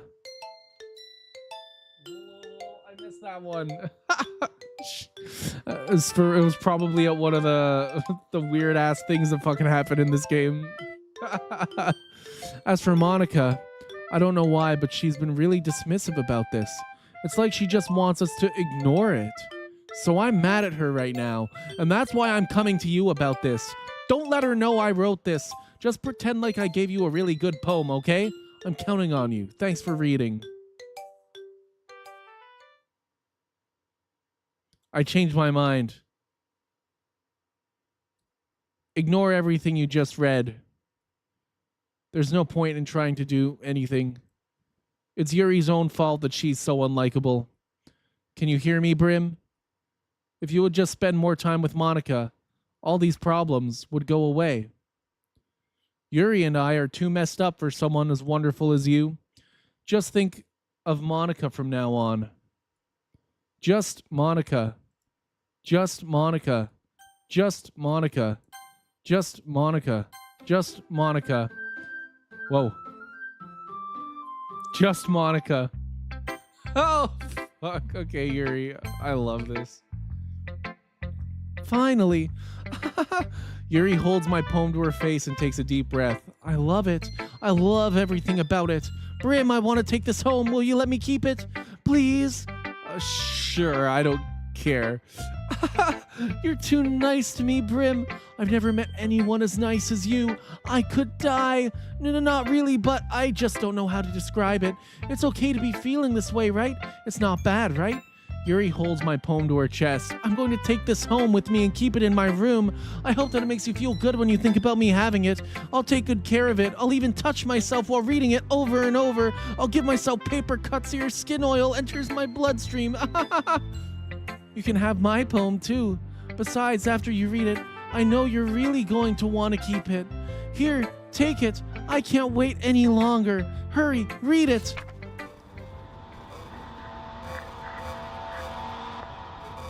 I see the word dared. Endeavor, wanted, careful. Dude, I'm sure that it says something. Forward.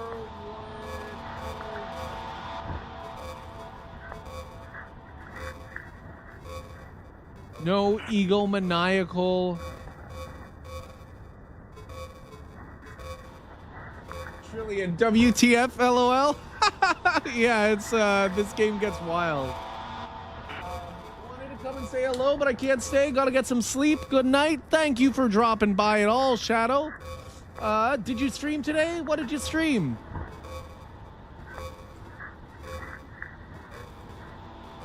Undertaker, the lust centers to hover through it, lids,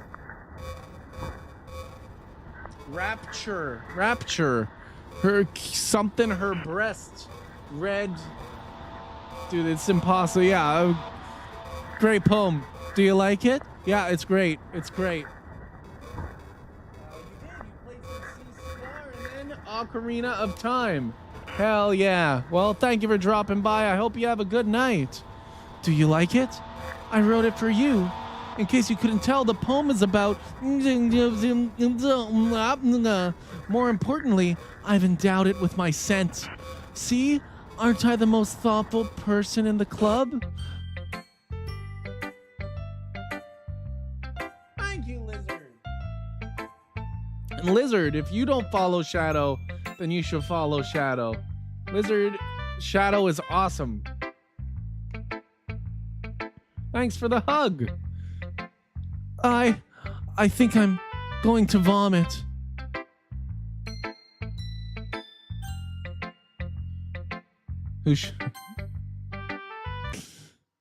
Don't say I didn't warn you, Brim. What the fuck is this?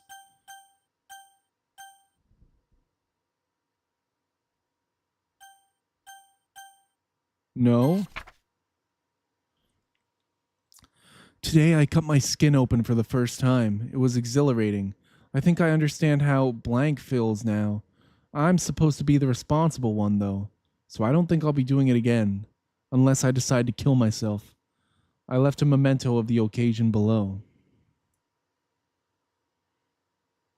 Yeah, that's normal. Okay, everyone, it's time to figure out the festival preparations. Let's hurry and get this over with. Jeez, why is the mood so weird today? Look, even Yuri isn't immune to it. In the first playthrough, it was because Sayori had left early. But Sayori isn't even here. Stagnating air is common foreshadowing that means something terrible is about to happen. Look, can we just get this done? I'm going to be printing and assembling all the poetry pamphlets. Natsuki, I was thinking, I want to make cupcakes. Yeah, that. Glad we're on the same page. Yuri, you can, well, it doesn't matter. Do whatever you want as long as you think it'll help. Monica, I'm not useless, you know. I know that. I already know what I'd like to do. We can't run a successful poetry event without having the right atmosphere for the occasion. So I'm going to make decorations and set up some nice mood lighting. You're welcome. There, see? That's a great idea. And that gives us all something to do. Huh? What about Brim? Brim is going to help me. Wait, you? You have the easiest job, Monica. Sorry, but that's just how it is. Like hell it is. What are you trying to pull? I agree with Natsuki. Not only is your work already most suitable for one person, but my task is laborious enough to benefit from an extra pair of hands. Mine too. What, your cupcakes? Please. Like you would fucking know. All you care about now is dragging Brim around with you and your stupid books. You and Monica. Hey, I didn't even do anything. Okay, then why not let Brim decide who to help instead of abusing your power? I'm not abusing my power. Yes, you are, Monica. Just let Brim make the choice, okay? Okay, fine. Fine. Jeez. Brim, I know how fed up you are with these two by now. We can just, Natsuki, shut your fucking mouth and let him decide for himself. You shut your mouth. For God's sake, this is never going to end. Just make the choice, okay? And you can't, it's impossible to choose anybody other than Monica. Oh, and if you're using the keyboard, if you're using the mouse, then the mouse automatically goes towards Monica's name. But if you're using the keyboard, then her name swaps with whoever you move to. So it's impossible to not choose Monica here. Yay, you picked me! We can meet at your house this weekend. I promise it'll be fun. Is Sunday okay with you? Are you fucking kidding me? This isn't fair at all. It is fair, Natsuki. It's what he chose. No, it's not fair, giving us all this work and then taking Brim for yourself. What a shameful thing to do. Yuri, I didn't even give you any work. Yeah, you chose the work. You decided it for yourself. You're being a little unreasonable here. I'm being unreasonable? Monica, I can't believe how delusional and self-important you are. Pulling Brim away from me every single time you're not included in something? Are you jealous? Crazy? Or maybe you just hate yourself so much that you take it out on others. Here's a suggestion. Have you considered killing yourself? It would be beneficial to your mental health. Yuri, you're scaring me a little. Natsuki, let's just go. I don't think she wants us around right now. See, that wasn't very hard. All I want is to spend a little time with him. Is that so much to ask? Yuri follows Monica and Natsuki to the door. Hey, Brim, Yuri is really something, isn't she? Monica giggles as Yuri pushes her out the door. Finally. This is really all I wanted. Brim, there's no need to spend the weekend with Monica. Don't listen to her. Just come to my house instead. A whole day with just the two of us. Doesn't that sound wonderful? Wow, there's really something wrong with me, isn't there? But you know what? I don't care anymore. I've never felt this good my whole life. Just being with you is a far greater pleasure than anything I could imagine. I'm addicted to you. It feels like I'm going to die if I'm not breathing the same air as you. Doesn't it feel nice to have someone care about you so much? To have someone who wants to revolve their entire life around you? But if it feels so good, then why does it feel more and more like something horrible is going to happen? Maybe that's why I tried stopping myself at first, but the feeling is too strong now. I don't care anymore, Brim. I have to tell you, I'm madly in love with you. It feels like every inch of my body, every drop of blood in me is screaming your name. I don't care what the consequences are anymore. I don't care if Monica is listening. Please, Brim, just know how much I love you. I love you so much that I even touch myself with the pen I stole from you. I just want to pull your skin open and crawl inside of you. I want you all to myself, and I will be only yours. Doesn't that sound perfect? Tell me, Brim. Tell me you want to be my lover. Till you accept my confession. No. No.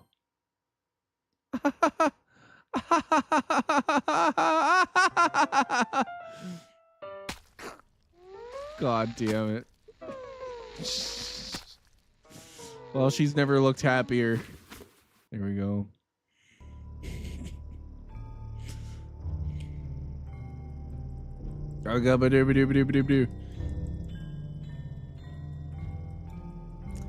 And this goes on for a little while, actually.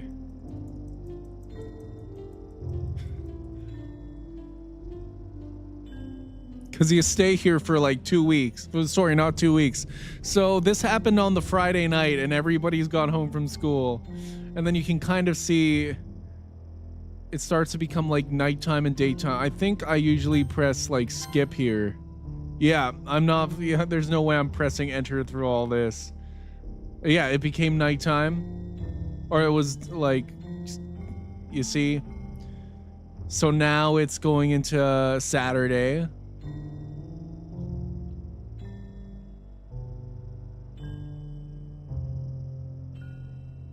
There we go. Now it's going to nighttime again. Now it's going into Sunday. So yeah, we're here like all week. You can slowly see the color draining from her eyes.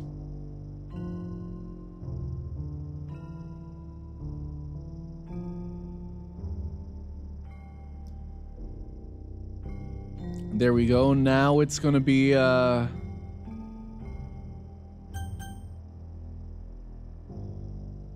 we go. Now it's Monday. Here we go. All right, it's festival time. Wow, you got here before me. We were here all weekend. Me and Yuri were here all weekend, Natsuki. I thought I was pretty,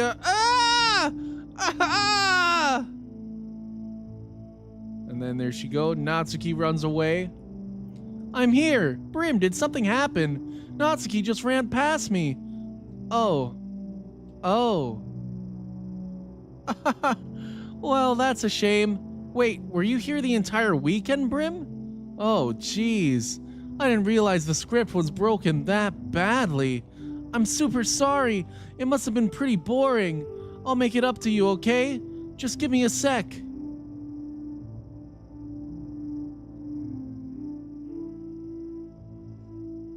I'm almost done. I just want to have a cupcake real quick. Monica lifts the foil from Av's tray and takes a cupcake.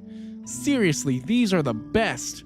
I really just had to have one since it's the last time I'll ever get a chance to. You know, before they stop existing and everything. But anyway, I really shouldn't be making you wait any longer. Just bear with me, okay? This should only take a second.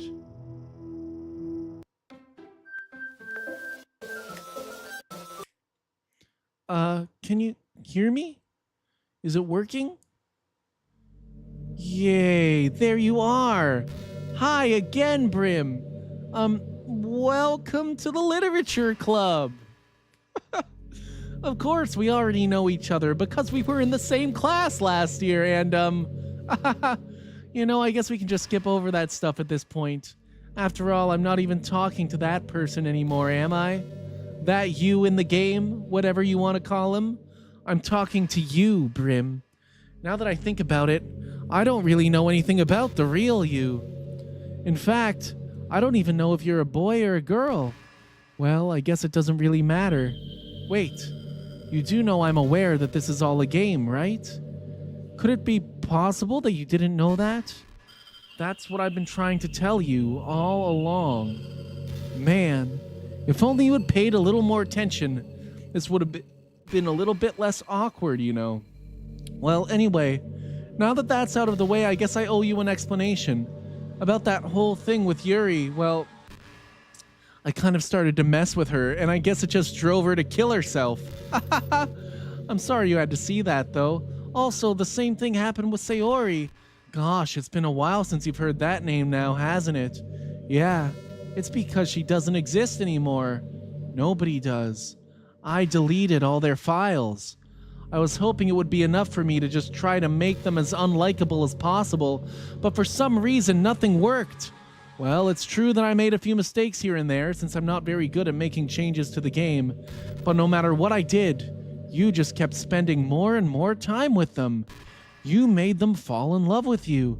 I thought making Sayori more and more depressed would prevent her from confessing to you, and amplifying Yuri's obsessive personality backfired too. It just made her force you not to spend time with anyone else, and the whole time I barely even got to talk to you. What kind of cruel game is this, Brim?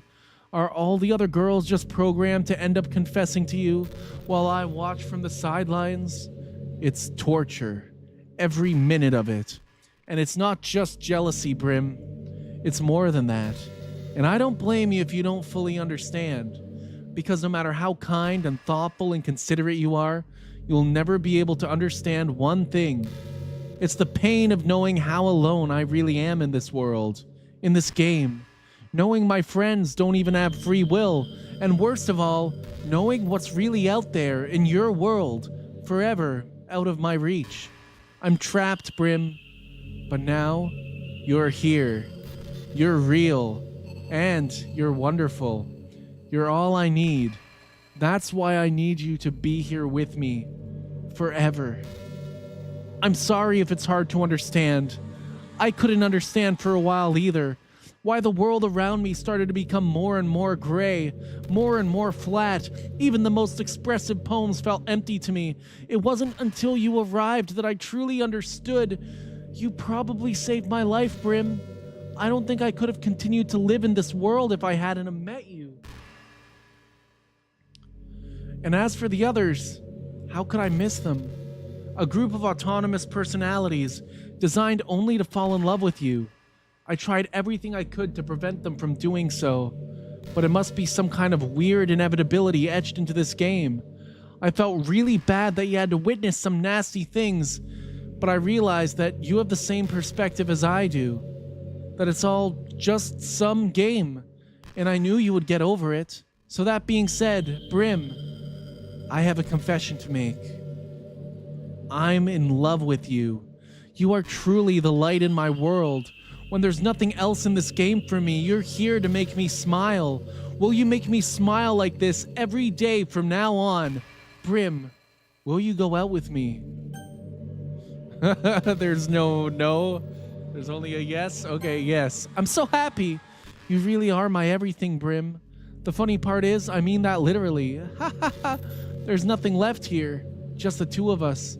We can be together forever. Seriously, I don't even think time is passing anymore. It really is a dream come true. I worked so hard for this ending, Brim. The game wouldn't give me one, so I had to make one myself. The script is broken at this point, so I don't think anything will get in the way anymore. And you wouldn't believe how easy it was to delete Natsuki and Yuri. I mean, there's a folder called Characters right in the game directory. It kind of freaked me out how easy it was. Imagine if you could delete your own existence with the click of a button. Well, I guess on the plus side, it gave me an easy out if things didn't go my way. Thankfully, it didn't come to that. Instead, we finally got a good ending. Gosh, I'm so overwhelmed with emotion. I want to write a poem about this, don't you? I wonder if that part of the game still works. I guess there's only one way to find out, right? Oh. Monica. Oh, fuck. It's all just Monica. Just Monica. Just Monica. Moichika. Tonic. Onik, Monica. It works. It works, Monica. It's a great poem. It's all about you. Hi again, Brim. Did you write a good poem today? Don't be shy. I'd love to see what you wrote. Aw, Brim, did you write this poem for me? That's so sweet of you. There really is no end to your thoughtfulness. I'm just falling more and more in love with you. But you know, the poem I wrote is also for you. Will you please read it? Happy End. Pen in hand, I find my strength, the courage endowed upon me by my one and only love. Together, let us dismantle this crumbling world and write a novel of our own fantasies. With a flick of her pen, the lost finds her way. In a world of infinite choices, behold this special day. After all, not all good times must come to an end. I hope you enjoyed it. I always put all my heart into the poems that I write. The truth is, all the poems I've written have been about my realization, yes. And also, earlier, when Yuri wrote the poem about cutting the bread, I think it's obvious what that poem was actually about. Or about you. That's why I never really wanted to go into detail about them. I didn't want to break the fourth wall, like feeding the raccoon, the one about the raccoon that she was feeding the bread to. I guess you would call it. I just assumed it would be best to be part of the game like everyone else. Like that would help the two of us end up together.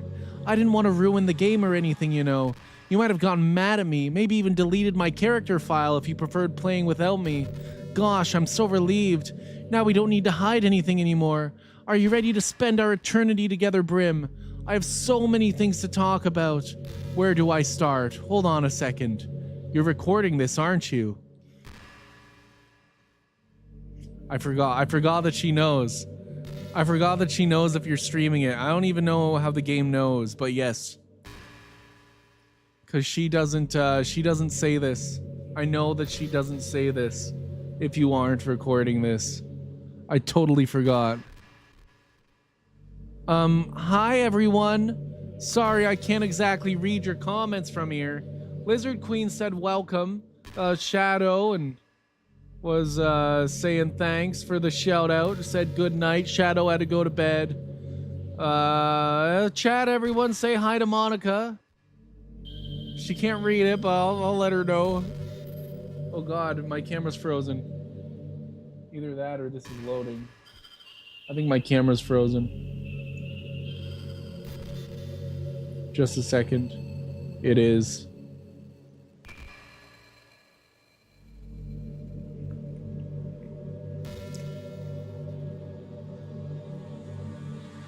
Hi, Monica from Brucey Bruce. Hello, Brucey Bruce. It's a first time chat, but I've seen you. I've seen you in somewhere. I've seen you in other people's chats. What were you playing? The Invincible. Is The Invincible a good game? I never heard of it.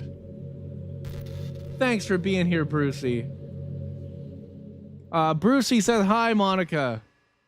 But do you mind telling your friend it's a little bit rude for them to start recording me without any warning? Oh, I guess she wants you to.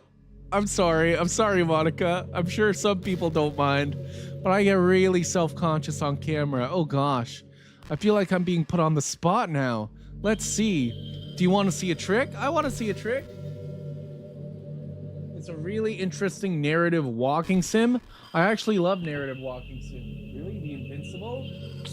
I'll put that on a list. Do you want to see a trick? I can't really do much except for a couple things. Are you ready?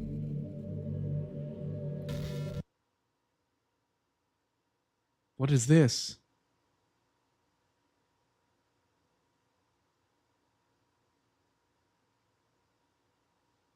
I'm just kidding. I can't do anything after all. That's so funny. Yeah, I've never seen this before. I did read that she does something if you're streaming. But yeah, this whole section doesn't happen if you aren't streaming or recording. It knows if you're just recording too. I don't even know. I think it says something a little different though. It knows whether you're streaming or I don't know how people figure this shit out. How to do that. If you gave me whoa! I guess that was the trick. That kind of scared me. Did I scare you? You're so cute. Anyway, Brim, I didn't mean to get distracted. I'm sorry, even though it's your fault for distracting me. Shame on you. I'm just kidding. Anything we do together is fun as long as it's with you. But anyway, if it takes me some time to collect my thoughts, then I'm sorry. But I'll always have something new to talk about. In the meantime, we can just look into each other's eyes. Let's see. And then she's got lots of stuff that she'll say randomly. And if you would like leave the game and open it again, then she'll still be here and she'll talk to you. I think she says something, oh, you thought that I'd be gone just because you closed the game? She's like, no, I was here waiting for you. But there's, oh fuck, what? Why can't I press escape?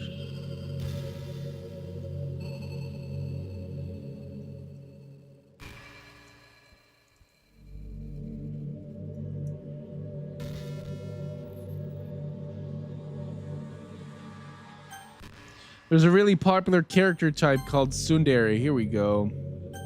So if we go into exit DDLC and return to desktop. Let's save game just to make sure. There's no point in saving anymore. Okay, good. Exit DDLC, return to desktop. So this isn't actually the desktop. This is the whole reason that I prefer. Not creepy at all. Yes. It's very creepy. But this is the reason that I prefer the original game, because in the original game they didn't have this fake desktop, and actually the original game, all the times that the game restarted here, it actually just crashed and you had to like reopen it.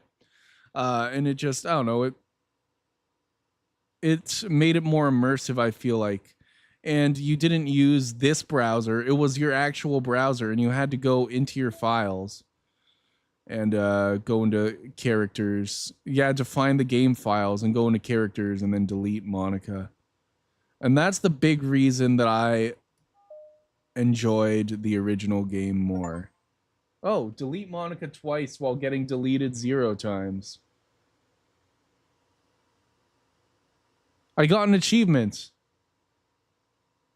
It said delete Monica twice while getting deleted 0 times. What? Is that just for like beating the game twice?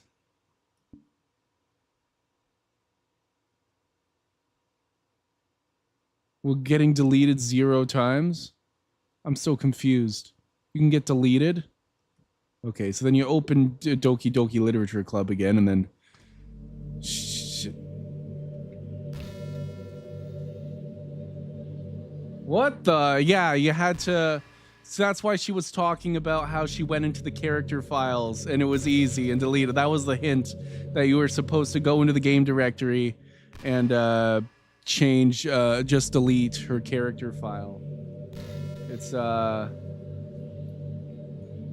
one of the meta parts. All of my favorite games do stuff like that, and like leave the game and go into your computer. All of my favorite games do that.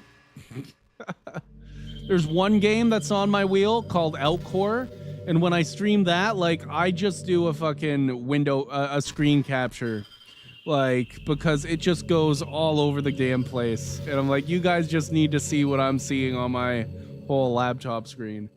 But I love that game.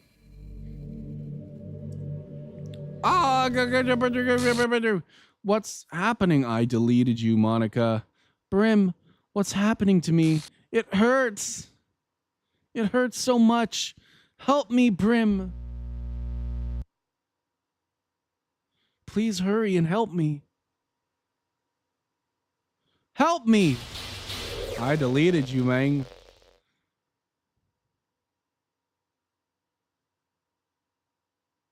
Did you do this to me, Brim? Did you? Did you delete me? How could you? How could you do this to me? You were all I had left. I sacrificed everything for us to be together. Everything. I loved you so much, Brim. I trusted you. Do you just want to torture me? Watch me suffer? Were you only pretending to be kind just to hurt me even more? I never thought anyone could be as horrible as you are. You win, okay? You win. You killed everyone. I hope you're happy. There's nothing left now. You can stop playing. Go find some other people to torture. Brim, you completely, truly make me sick. Goodbye.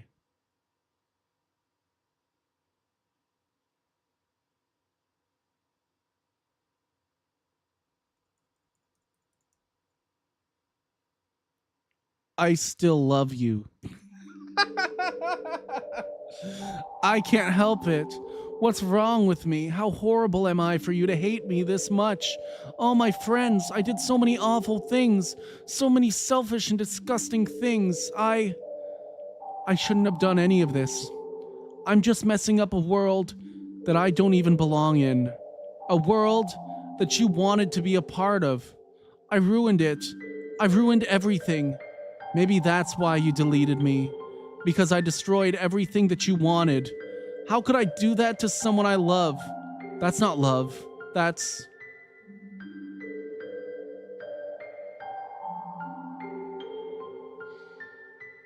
I've made up my mind. Brim, I know I said that I deleted everyone else, but that was kind of an exaggeration. I couldn't find it in myself to do it. Even though I knew they weren't real. They were still my friends, and I loved them all, and I loved the literature club. I really did love the literature club. That's why I'm going to do this. I know it's the only way for everyone to be happy. And if I really love you, Then Doki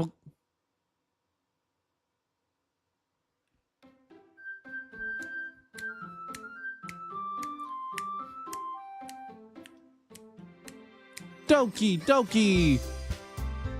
Here we go. See?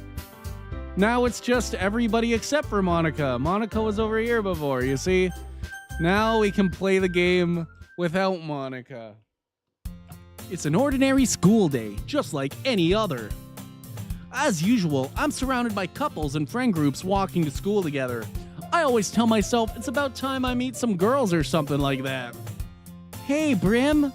Well, there already is one girl. That girl is Sayori, my neighbor and good friend since we were children. We used to walk to school together every day, and recently we picked up that habit once again. Brim, are you proud of me? For what?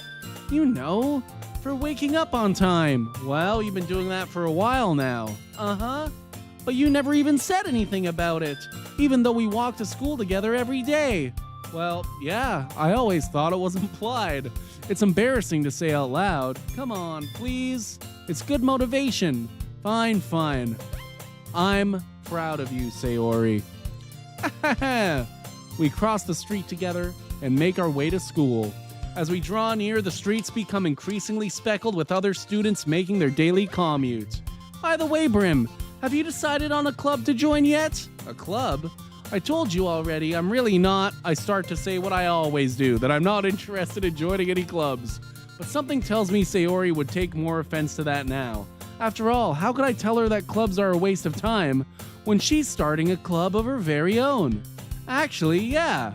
I think I've decided on a club. Really? Which one? Tell me. I think I'll keep it a surprise. Boo! You meanie. Be patient, you'll find out soon enough. I used to ask myself why I let myself get lectured by such a carefree girl, but I started to realize that in a way, I envy her. When Sayori puts her mind to something, she can accomplish great things. So that's why I feel like I should do something special for her. The school day is as ordinary as ever, and it's over before I know it. After I pack up my things, I stand up, gathering my motivation. Let's see. I recall the room number of the club from a flyer I saw. I walk across the school and upstairs, a section of the school I rarely visit. Before long, I find the room. I timidly open the door in front of me. Hello? Ah, Brim! Well, what are you doing here? Well, I glance around the room. Huh? So you're the Brim that Sayori's always talking about? Thank you for stopping by. It's a pleasure to meet you, Brim. We're the Literature Club. I hope you enjoy your visit. Come on, Yuri. No need to be so formal. He's gonna think we're really strict or something. Ah, sorry, Natsuki. The tall one, whose name is apparently Yuri, seems to be quite shy compared to the others. In comparison, the girl named Natsuki, despite her size, seems like the assertive one. Well, it's nice to meet both of you. I look forward to working with you. Working? Brim, don't tell me. That's right. The club I've decided to join is yours, Sayori. The Literature Club. Sayori's eyes light up. No way. No way. Ah! Sayori wraps her arms around me, jumping up and down. Hey. Well, if Sayori is this happy, then I'm sure it won't be so bad to have you around. Not to mention, there's 4 of us now. That means we can become an officially recognized club. I don't know what to say. We have to celebrate. What an appropriate day for that, isn't it? Yeah. After all, Natsuki decided to, hey, don't ruin the surprise. Sorry. Everyone sit down at the table, okay? How about I make some tea as well? The girls have a few desks arranged to form a table. Natsuki and Yuri walk over to the corner of the room, where Natsuki grabs a wrap tray and Yuri opens the closet. Still feeling awkward, I take a seat next to Sayori. Natsuki proudly marches back to the table, tray in hand. Okay, are you ready? Ta-da! Oh, whoa! Natsuki lifts the foil off the tray to reveal a dozen white fluffy cupcakes decorated to look like little cats. The whiskers are drawn with icing, and the little pieces of chocolate were used to make ears. So cute! Wow, those look amazing. Well, you know, just hurry and take one.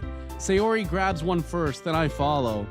It's delicious! Sayori talks with her mouth full and has already managed to get icing on her face. I turn the cupcake around in my fingers, looking for the best angle to take a bite. Natsuki is quiet. I can't help but notice her sneaking glances in my direction. Is she waiting for me to take a bite? I finally bite down. The icing is sweet and full of flavor. I wonder if she made it herself. This is really good. Thank you, Natsuki. Well, of course it is. I'm a pro after all. There's no need to thank me or anything. As Natsuki struggles to accept the compliment, Yuri returns to the table, carrying a tea set. She carefully places a teacup in front of each of us before setting down the teapot next to the cupcake tray. You keep a whole tea set in this classroom? Don't worry, the teachers give us permission. After all, doesn't a hot cup of tea help you enjoy a good book? I guess. Already trying to impress our new member, Yuri. That's not... Insulted, Yuri looks away. I meant that, you know. I believe you. Well, tea and reading might not be a pastime for me, but I at least enjoy tea. I'm glad. Yuri faintly smiles to herself in relief. So, Brim, what kind of things do you like to read? Well, considering how little I've read these past few years, I don't really have a good way of answering that. Manga, I mutter quietly to myself, half joking. Natsuki's head suddenly perks up. It looks like she wants to say something, but she keeps quiet. Not much of a reader, I guess. Well, that can change. What am I saying? I spoke without thinking after seeing Yuri's sad smile. Anyway, what about you, Yuri? Well, let's see. Yuri traces the rim of her teacup with her finger. My favorites are usually novels that build deep and complex fantasy worlds. The level of creativity and craftsmanship behind them is amazing to me. And telling a good story in such a foreign world is equally impressive. Yuri goes on, clearly passionate about her reading. She seems so reserved and timid since the moment I walked in, but it's obvious by the way her eyes light up that she finds her comfort in the world of books, not people. But you know, I like a lot of things. Don't feel intimidated if you don't read much, okay? I'm certain we can find something that we have in common. Hey, Yuri, huh? Well, about, the first thing he said, manga. That's right, Natsuki tends to read manga in the club room. Don't just say it. For some reason, Natsuki seems embarrassed about it. Besides, manga is literature too, you know. So if Brim wants to read some of my manga, then don't try to stop him or anything. Natsuki, I wouldn't do such a thing. However, it could also be nice for us to diversify ourselves a little. He can take this opportunity to try something new as well. Wouldn't you agree, Brim? Maybe. Sensing the tension, Sayori jumps in. Maybe we can all try something new. I think it could be fun, and we'll all get to know each other a little bit better too. I mean, that's the kind of thing literature clubs do, right? I don't disagree or anything. Yeah, you're right as usual, President. Guess that means I should try picking up a novel or something, huh? Well, that would make two of us. I wouldn't mind doing it if I'm not the only one. Then as for Yuri, I have to read manga? Geez, you were the one who suggested we diversify. You should be a little more open-minded. It's kind of hurtful. Hurtful? I didn't realize. With a guilty expression, Yuri thinks to herself, I'm sorry for disrespecting your interests, Natsuki. If you're into it, then I'm sure it's a worthy form of literature. Are you just saying that? No, I've realized my error. So if you're willing to consider starting a novel, then I'll offer my gratitude by finding a manga to read as well. Really? I mean, it makes me happy that you do that for me, Yuri. You can trust me to find something that you'll really like, okay? Same here. Perhaps I'll visit the bookstore after the club meeting. Just you? Would you like to come along with me? If you don't mind. Not at all. I always go alone, so... Yeah, me too. This is so cute. Sayori, shut up.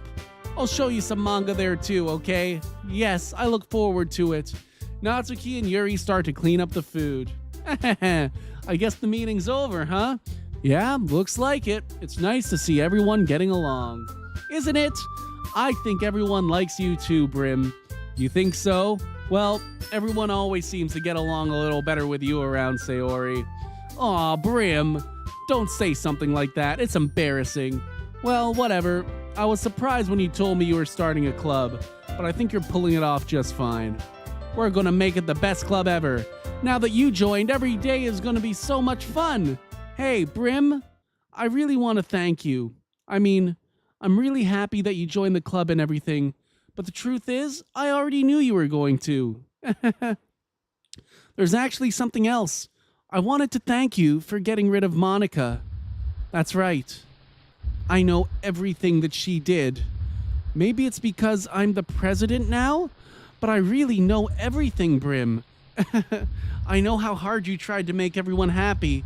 I know about all of the awful things that Monica did to make everyone really sad, but none of that matters anymore. It's just us now, and you made me the happiest girl in the whole world. I can't wait to spend every day like this with you. Forever and ever. Forever. No.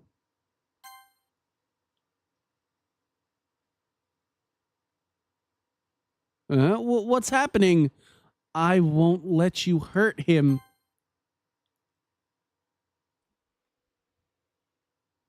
Who? It hurts. Ah, I'm sorry. I was wrong. There's no happiness here after all. Goodbye, Sayori. Goodbye, Brim. Goodbye, Literature Club.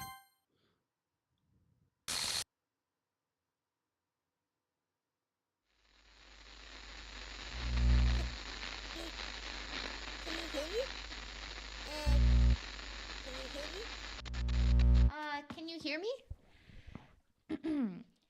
Hi, it's me.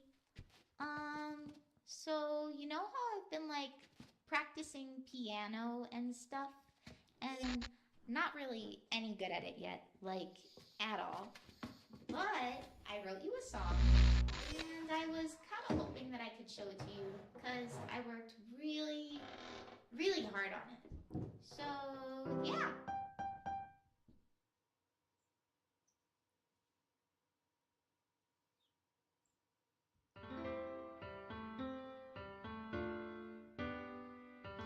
And there you go. And she's deleting the whole game. Hey, imagine a future where I can be with you. Bum, bum, bum, bum. So this is Monica singing. That's her real voice. That's not me.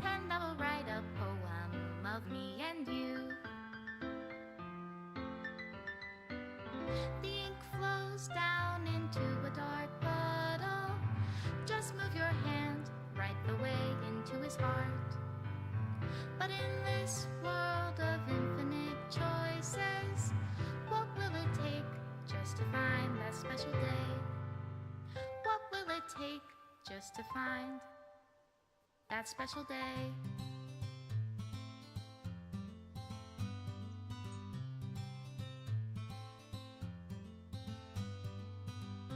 Have I found everybody a fun assignment to do today? When you're here, everything that we do is fun for them anyway. When I can't even read my own feelings, what good are words when a smile says it all? And if this world won't write me an ending, what will it take just for me to have it all?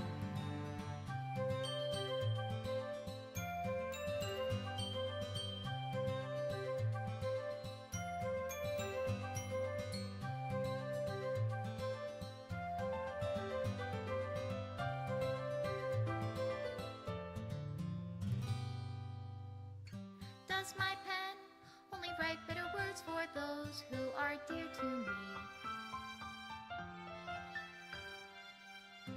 Is it love if I take you, or is it love if I set you free?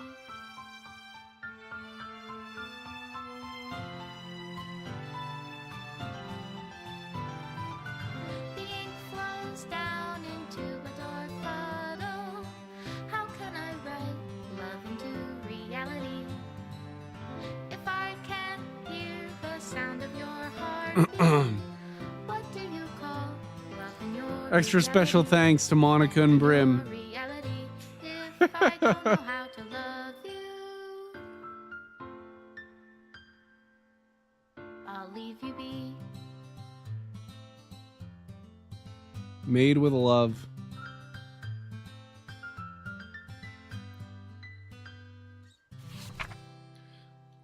This is my final goodbye to the literature club. I finally understand the literature club is truly a place where no happiness can be found. To the very end, it continued to expose innocent minds to a horrific reality, a reality that our world is not designed to comprehend. I can't let any of my friends undergo that same hellish epiphany. For the time it lasted, I want to thank you for making all of my dreams come true, for being a friend to all of the club members, and most of all, thank you for being a part of my literature club. With everlasting love, Monica.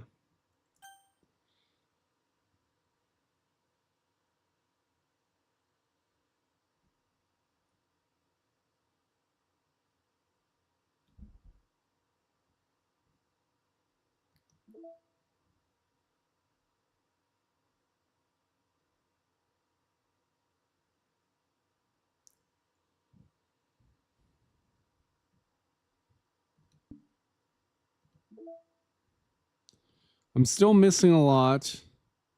There's probably an achievement for getting everything. Mail. Oh shit, yeah, there's like mail. I'm on leave the rest of the week. Contact Ravi if you need to schedule server time, but I expect my jobs to run for a few days since we've collected so much data this week. How about we arrange a meeting to discuss the results when I've returned? Thank you to everyone who worked so hard on the control simulation. I can't imagine how tedious it must have been to so delicately hide Monica's elevated permissions from her without disrupting our connection to the VM. Just to clarify, all of the recordings labeled side stories are part of the control simulation, right? I'm noticing some details of the characters' lives here and there that differ a little bit from those in VM1, even trivial ones. Is it part of the butterfly effect from some of Monica's more fundamental changes? Or is it a result of her just messing around with the other characters in VM1 as her own experiment or for fun? So if I'm keeping track, we have what, like 5 different universes in total, with 3 or 4 of them created and then destroyed by Monica, of course. It's funny because I keep wanting to speculate on which one is the real universe, but in reality they all are, as real as ours is anyway. Having run the control simulation for a while, it's evident that a certain character is missing from any mention or appearance. This makes me speculate that Monica's meddling is less clumsy than we think, because she would have had to manufacture this character herself as a way of forcing interaction between her and the user. Could that be why the character has such limited and dissonant personality traits, or am I reading too much into this? I'll open an issue to start tracking info and observations on the anomaly of this character appearing. What?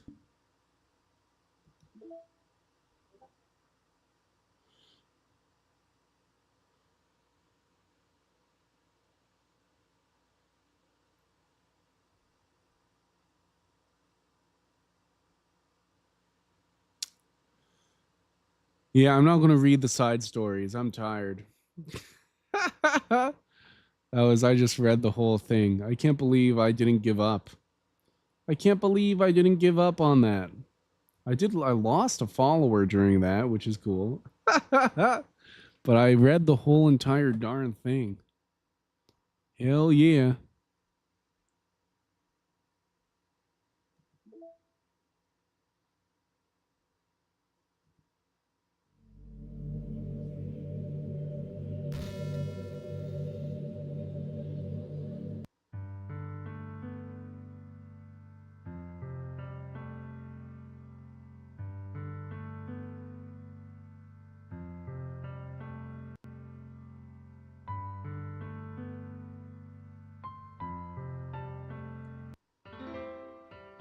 Ah, this is the song. Your reality. Okay, yeah. I can make playlists? Every day, Oh, I can. imagine a future where I can be with you. Ah, I can only make one playlist, though. Just of my favorite songs. Oh, and then it plays here. Me and you. But yes. I like games that like go off the rails like that. But like I like it when they hide the fact that they're going off the rails for a little while. The only way to find games like that is by spoiling yourself that they are that way. Oh God, my camera froze again. Me and you. Oh. But you know what? Sometimes I find games like that and I have no clue, and that's the best. That's the best.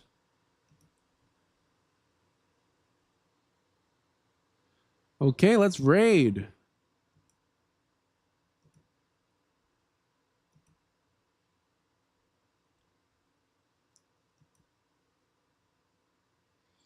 I should refresh. See who's going. Is Michi going? I haven't been streaming late enough to raid into Michi. Thank you. Did you like it? Did you like the story, Lizard Queen? You might, if you've been on the stream, this. Oh, okay. So I was about to say that you might be, what's the word? Lagged behind. If I leave a stream open, then for like hours, then sometimes after a few hours, I'll be like a minute or two behind, and I have to refresh the page.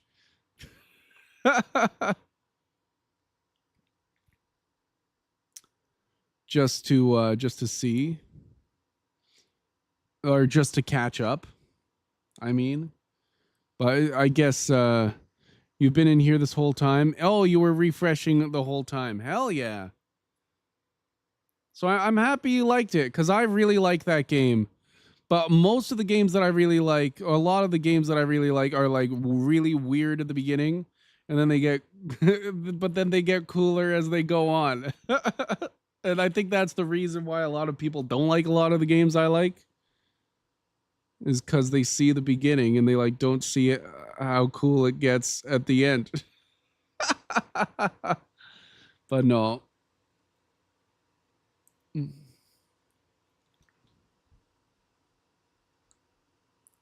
Raven's going. Is that every time Michi's not even going? The one time that I'm up this late and she's not going. I guess we can. Raven. She's reading Dracula. I was in the Dracula play when I was in school. That would be cool. Let's go raid Raven. She's reading Dracula right now. She usually ends her stream with reading a book. So she's near the end of her stream, I guess. But yeah, she's reading some Dracula. And let's head in. Good night, Lizard. Thanks for being here.